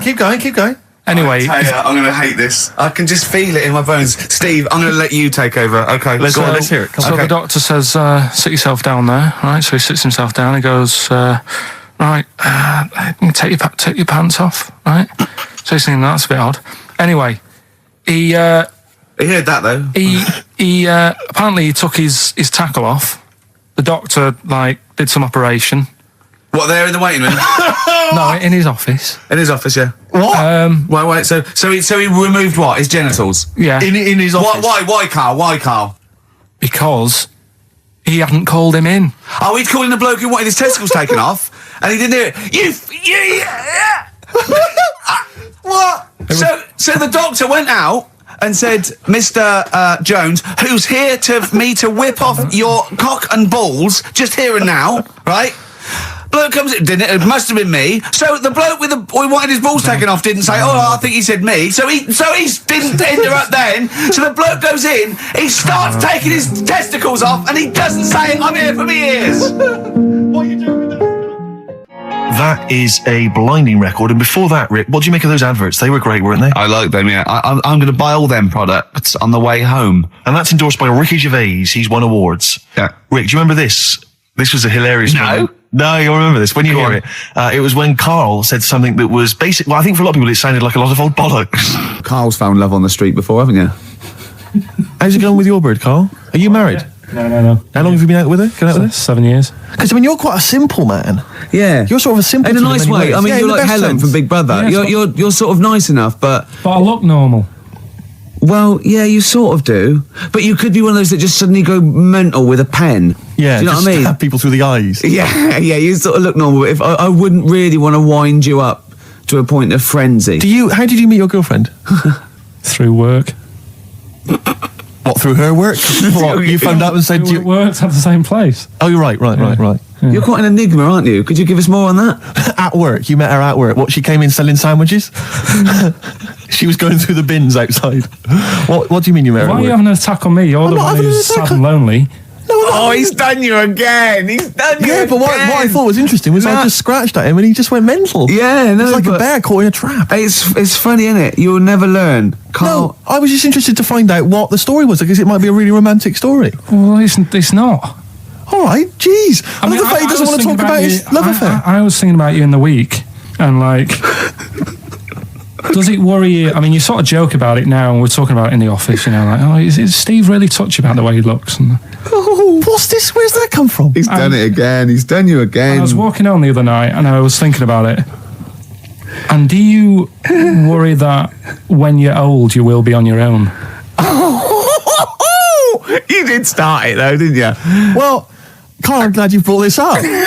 because I mean, for me, you know, a lightweight, frothy entertainment show on XFM on a Saturday afternoon is exactly the place where I want to discuss the desperate, lonely future that's inevitably coming my way. Oh, God. I'll tell you what will cheer you up and forget all that. A bit of Embrace. Oh, one of the most hated bands. I'm a little bit concerned about your toilet discussion. What exactly is your point again? I was just a bit bemused.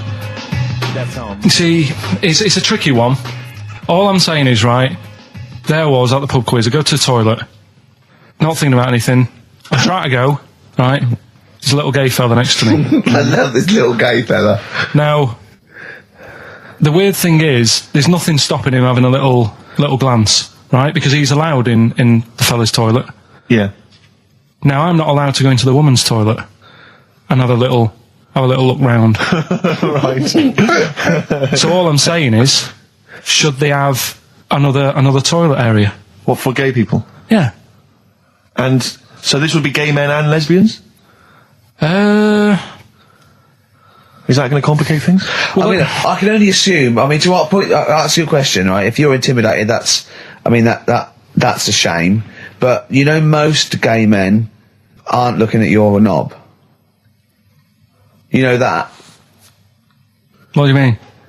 I can only say that 99.9% of gay men who use a urinal standing next to what they assume is a heterosexual man aren't looking at his knob.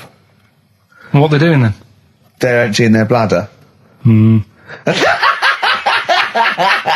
but the thing is, I can't talk. You're saying like, you know, about would you have one toilet for lesbian women and gay fellas, right? What does that mean? Would it be mixed? Would it just be? Would it have a man on one? That's heterosexual man. A little picture of a woman, and then what? What would the little icon be? A man and a woman. A man and a woman. Just having a chat. Yeah. In pink and dot lines. But you couldn't mix them, because then what would happen is you'd get people who are going, oh, I'll play up to this a bit. What, pretend to be gay? And yeah, you know, sort of grow a moustache and shave their head. And pretend to be a lesbian. Right. Yeah. So I see. So you know, people pretending to be gay so they could go in and have a look at the lesbians. Yeah.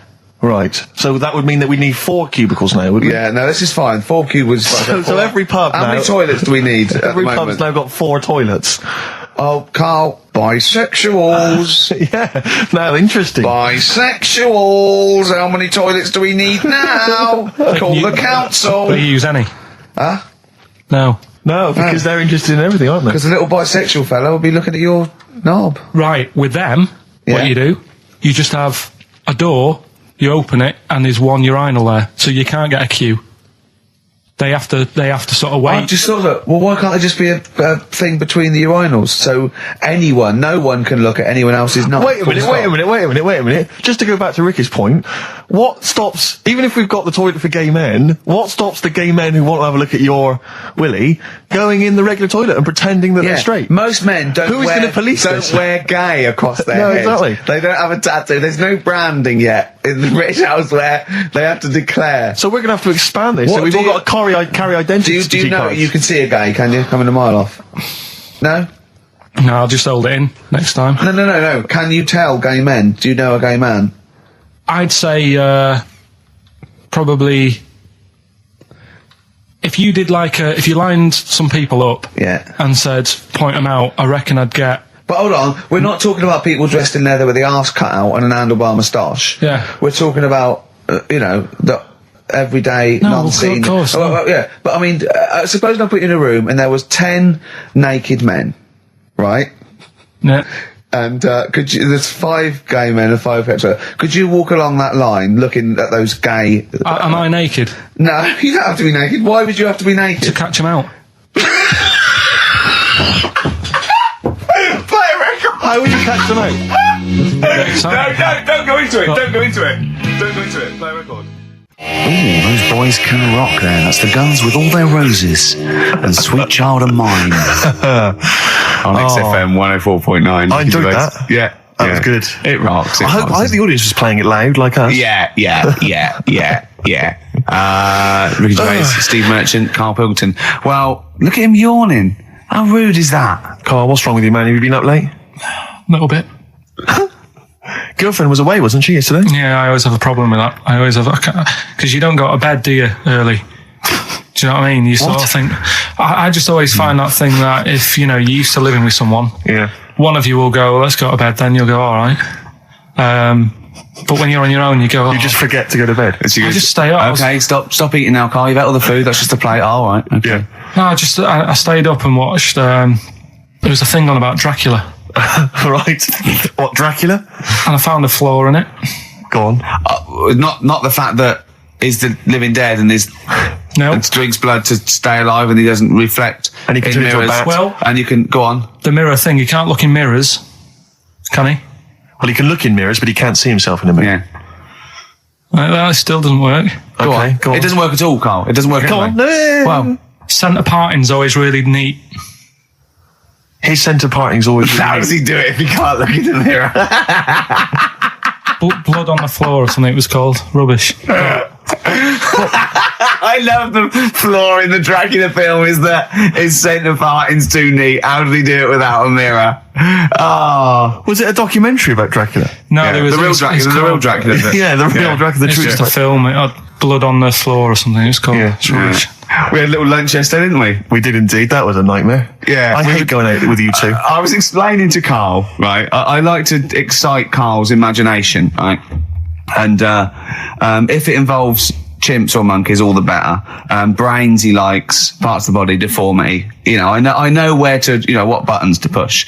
And I told him about this thing. I don't know if any of you out there know about this, but there's an experiment they did in the 50s, a clinical psychology experiment where there's your 2 hemispheres of the brain, okay? They're joined by a thing called the corpus callosum, right? Which is just a little flap of skin, like a little scarlet lead that joins your 2 hemispheres.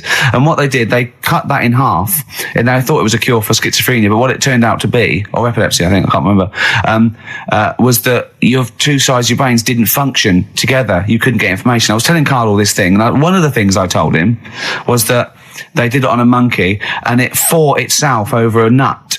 Like its right arm was connected, by its left lobe of the brain, and it was fighting over itself. And Carl went, instead of thinking this is amazing experiment, he went, would it have been happy if you'd given it 2 nuts? Yeah, I know. Well, you started off by explaining it, and I remember you mentioned, because I was watching the 2 of you as you were describing it to me, you said, of course, one side of the brain deals with symbolism, and as you said the word symbolism, I noticed Carl drift away from looking at you, pick up his mobile phone, and start pressing buttons randomly. And I thought it was the word symbolism that got him. And I noticed you took you just a moment longer. And I think the first thing you said was, when did I lose you? Yeah, I knew I'd lost him. It's extraordinary. And he doesn't even try to disguise it. I said nomenclature at one point as well. Right, yeah. And I knew I was dicing with death there. Yeah. But, but I told you tried to look it up, didn't you, on the web? You didn't find anything about it, did you? The spelling of it's, what is it again? What's the word? Corpus callosum. Yeah, so I couldn't do it. No, it's a point. Don't bother. Give up. Don't bother. So if anyone knows any interesting facts about that, but yours hasn't been cut in half, has it, Carl? That would again might explain something. I'll tell you what we will be talking about later. I don't know if you're sort of aware of them, Steve. Go on. Bonobos. Oh, I don't know much about bonobos. I told him about he was looking for stuff. I said put in bonobo. He was having no luck with chimp, and they're a form of chimpanzee, but they're even closer to us, evolutionarily speaking. They've got their social groups are more like ours. They're more intelligent, and he was loving it, weren't you? So is it human bonobo Carl? Is that how it works on the evolutionary ladder? Chimp Carl. Yeah. Talking about so we're talking about bonobos. You're excited about that? Yeah, That's coming up in monkey news. No, I think it's a bit of a monkey bonus. Placebo, Bitter End on XFM 104.9. This is pre-recorded. We recorded this a couple of weeks ago, before Christmas. Hope you had a great Christmas. If you didn't, not our fault, really, is it? Nothing to do with us. Wouldn't have thought we'd have. We're well over time because we've got plenty of cash now, thanks to a lot of you who probably bought the Office DVD. Yeah. Probably got And that if in you haven't stocking. yet, and you've maybe got vouchers or money, still available. Still there in the shops. Still available. You can still make it the best-selling DVD of all time. Please. Please do. Yeah. Please do. I'll tell you what you want to hear there before you make your mind up. I'll tell you what, if you like this next clip, go and buy the Office DVD. I think you will. It's a brilliant clip. It's the one where we talk about, well, it's self-explanatory. Yeah. We went. It was a great day, wasn't it? Brilliant round of golf, absolutely brilliant. Such a beautiful place in Stoke Poges, it's like a really posh place. And are you a good golf player? Well, we'll get to that. Oh, okay. Wow, he bought the shoes especially for it. Oh, I'd love to have seen him in those little shoes. I know, and they were no good because they were metal spikes. We had to change them. He was annoyed straight away. He spent over £22 on these golf shoes. We hired a buggy that was brilliant fun. I was bombing along, wasn't I? I don't drive, but it was great on that buggy. Well, you've been on a buggy with me and you were a bit scared. Yeah. What I nearly killed us once. I was just taking banks and things, but you don't see sort of bunkers, and he'd scream and go, "Stop!" And he'd put his foot down the brake, and then I reversed. At one point, he sort of did a handbrake turn next to the lake, and then we had to reverse, right? And you know, you just flick a switch and put your foot down. He did that without looking. I looked behind, there's a big oak tree there. He screams, "Watch the tree!" Right? He's so Dukes of Hazzard. And I kept jumping in and leaving him behind because I had to go to my ball. Because anyway, so the first shot, I got on my driver. I honestly did one of the best shots I've ever done. It went straight down. It was great. I thought, phew, got away with that because it's always the first one because it's a clubhouse and you want to look good. Yeah. So. He's up, and I've been saying buy some balls. He just got 6 balls. I was going, what if you lose me? I won't lose 6 balls, right? He tees up, right? Whacks it. It goes miles like right angles straight into these the woods, right? He turns around. He goes, go and buy some more balls.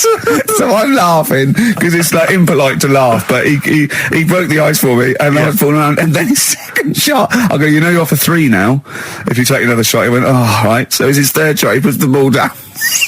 He hits the ground before it and misses the ball altogether. And I was on my back, wasn't I? Unbelievable. Actually rolling about on his back. I was rolling about, and we were terrible. I went round 107. He went round in like 119 or something. It was just rubbish. How long did it take? 5 hours. Of course. And there was no one around, luckily. But it was fantastic. So then we go and have our meal. What annoys me, I said, right, I'll go for a run. He went, I'll have a bath. I said, I'll see you at 7:45. At 7:55, I have to call him. He's not ready, so he's let me down there. I can't stand lateness or laziness. Yeah, and he's let me down. Do you know his excuse? He fell asleep in the bath because there was no light bulb. There's no light bulb in the bathroom. So instantly he fell asleep, and he was late. No, do you know what I mean though, Steve? If you're sort of like nice and warm and what have you, I was tired anyway. I've been stressed out for 4.5 hours, right? My life flashed in front of me a few times in that buggy. So it's all sort of wears you down a bit. I thought, right, I've got a headache. You're going for your run. I'm going to have a bath. I walk in, put the light on. For some reason it didn't come on, but I thought, it's all right. I'll just... you know, doesn't matter. You can have a bath in the summer, so it's light anyway. Well, there's no windows in the bathroom, so...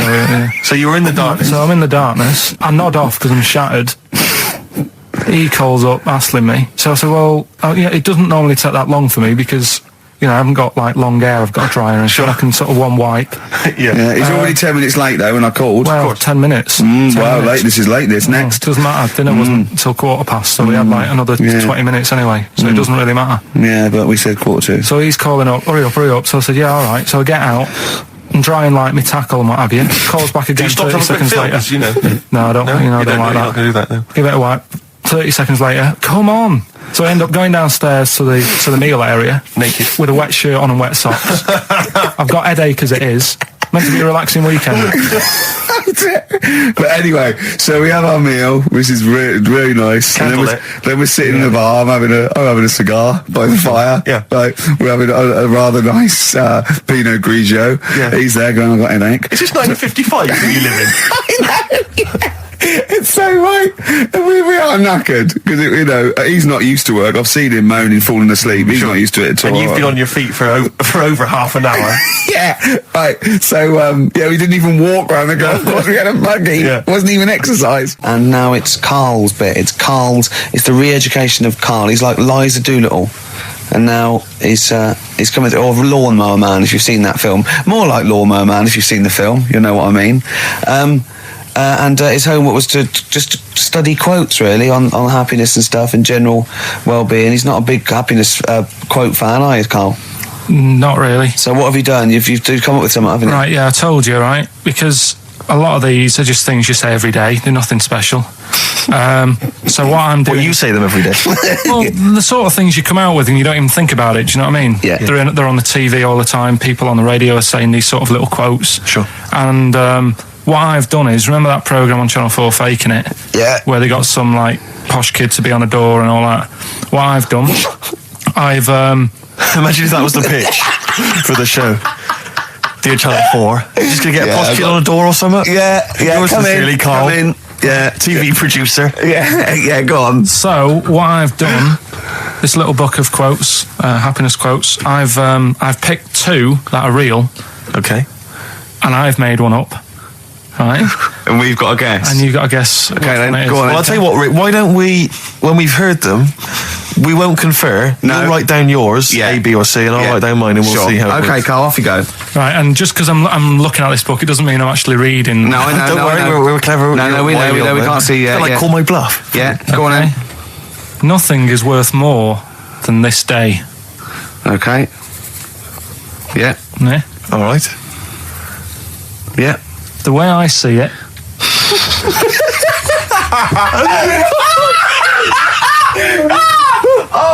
Oh God! My head's gonna burst. No, hang on. My head's gonna burst. No, Hang on. this might not be Karl's. It might not be. How do you know I haven't tweaked them a little bit? Yeah, good Okay, point. fair Good enough. point. No, good point. The way I see it, if you want the rainbow, you got to put up with the rain. Yeah. Okay. All right. All right. Yeah. Okay. Hang on. It's not here. Come on. Cat food.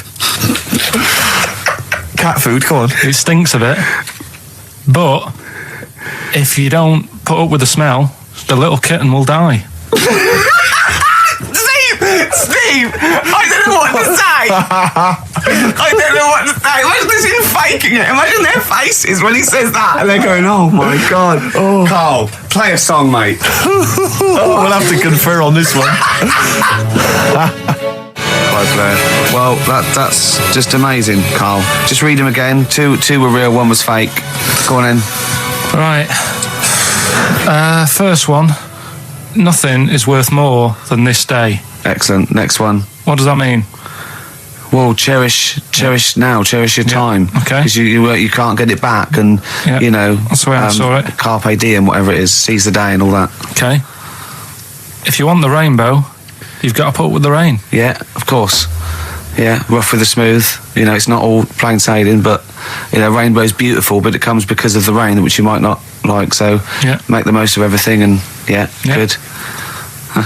Cat food doesn't smell good, but if you don't put up with it, then the little kitten will die. Right, no, Karl, that is a good effort. Now that one's yours. I mean, obviously, right? Right. No, but it's a good effort, right? I mean, it slipped seamlessly into the others. Yeah. Don't think it didn't. No, but it's good. I mean, we knew it was that one. But what I will say is, it's good. But what you don't know, maybe subconsciously, is, I mean, it's very similar to the putting up with the rain and the rainbow. But that's good. Why do you think that? Well, what does mine mean? Well, even though it smells bad, it's good for something. Right. So I didn't look at it like that. What did you look at that? I kind of thought... Was yours more specifically about cat food, generally? Because, you know, normally it's an analogy. Yeah, or a metaphor for something, you know. Well, no, the way I mean, Dolly Parton, who I think did the rainbow rain thing, she wasn't specifically concerned about weather conditions. No. It was a sort of general idea. It was all about life. Yeah. Well, that's what I've done. Go on. I've used an everyday thing. Yeah. And put it with today's problems, right? Go on. So, like, my girlfriend, she might like to go shopping for clothes. I hate it. Right. But because I love her, I put up with it. Ah, that's nice. Yeah? Yeah. So, you love that little kitten. You can't stand the smell of the stuff you got to feed it. But because you love it, you go, well, you know, I'll put up with this just for a few minutes and then I can, like, squeeze its head later and give it a little...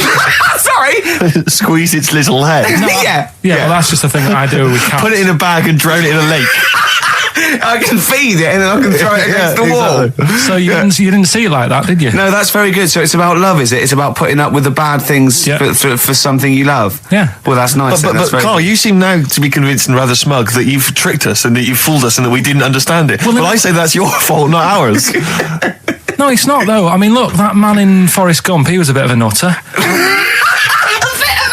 And he came up with the life as a box of chocolates thing. Yeah. Now, if that was in this book, you say, oh, yeah, brilliant, you know, good bit of work. But if he was sat here doing the show with you, you'd be taking the mickey out of him. Sometimes I feel he is. No, but Carl, I could. In fact, if people are out there, we're too lazy. Could you write down everything Carl's ever said? Because I think we could publish that. Yeah. He said one today. He saw my salamander. It's not a euphemism. He saw my salamander, and it's just sitting there in the tank. Your exotic pet. Yeah, and he's worried about there not being a lid on. And he said, I went, what are we worried about? He said, wow. He said it sits there for 24 hours a day, obviously planning to get out. Well, it's got nothing else on its mind, and it's the daft thing is, he has actually got the lid ripped up a little bit. And he'll be looking up there, and it's going to get out. But what's the worst that could happen? What's it thinking? What do you think it's thinking, this salamander? It's got its eye on the DVD player. I can have Ian be down the market. Right. Okay. Right. The results of we ain't got a winner for the first time. Yes, we have. We've done this feature We've got loads of winners. No, we haven't. We've done this feature for 3 weeks. This is the first time I've managed to sort of. Well, let's go through them then. What have they got wrong? The first one. The first one. What was the first one? Well, hang on. Let's do them in reverse order first. So what's the last one? The last one. The clue was that bloke does sport on the telly and he's got a little kid. What's that? That's Destiny's Child. Des, who does ITV Sport, has got a tiny child, right? No, that's fine. They got that. Destiny's Child. What's the one? What's the middle one? Right, the middle one. Right. Child. The second one was he doesn't like women. Yeah, he's got a couple of kids. That's a bit weird. Yeah. Right. That was PD. That was Puff Daddy. That is offensive. Go on. But it's not Puff Daddy. It's Puff Daddy. And he's not even called that anymore. He's called P Diddy. Well. Okay, fair enough. But they got that one. Yeah. And if I'm being tight, these lot are as well. Yeah. Yeah. Tight means something in Manchester. Go on. Right. And the first one that they're having problems with, I don't think them birds should be allowed in this area. Got it. Boyzone. It's not Boyzone. What's the clue again?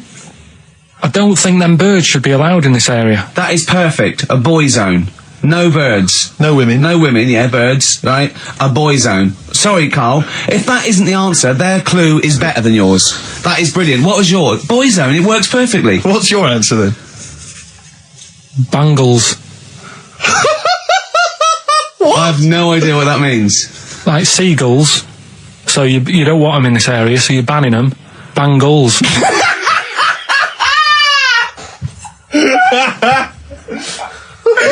Oh! Well, give it to Boyzone, because Boyzone's better. Don't use birds being allowed in this area, it's a Boyzone. I think we should have a rollover. Can't beat them. You have to use his logic, surely. But theirs works. You can't do what am I thinking. No, that's not what I'm thinking. It works perfectly. I think you've got to give it to the ones that got the Boyzone. Well, how about, right, because they didn't actually get into my head and my way of thinking, heaven right? forbid. How about we just keep back the David Attenborough and they can have, I'll chuck in the Hellraiser, right? Okay. And Blondie album and the Madness one. Yeah, okay, pick a winner at random. Pick a winner, Steve. I'm going to give it to Paul Sloman, who got those answers, and he also says, P.S. Carl, you're a moron. So I'm giving that to Paul, and good luck to him. Right, well, he's got a crazy night tonight. If we can rush these over to him, he's got a cracking Saturday night. Well, if I'm a moron, I might get your address wrong when I send them to you. Ooh. Coming right back at you, Paul. Yes. Carl!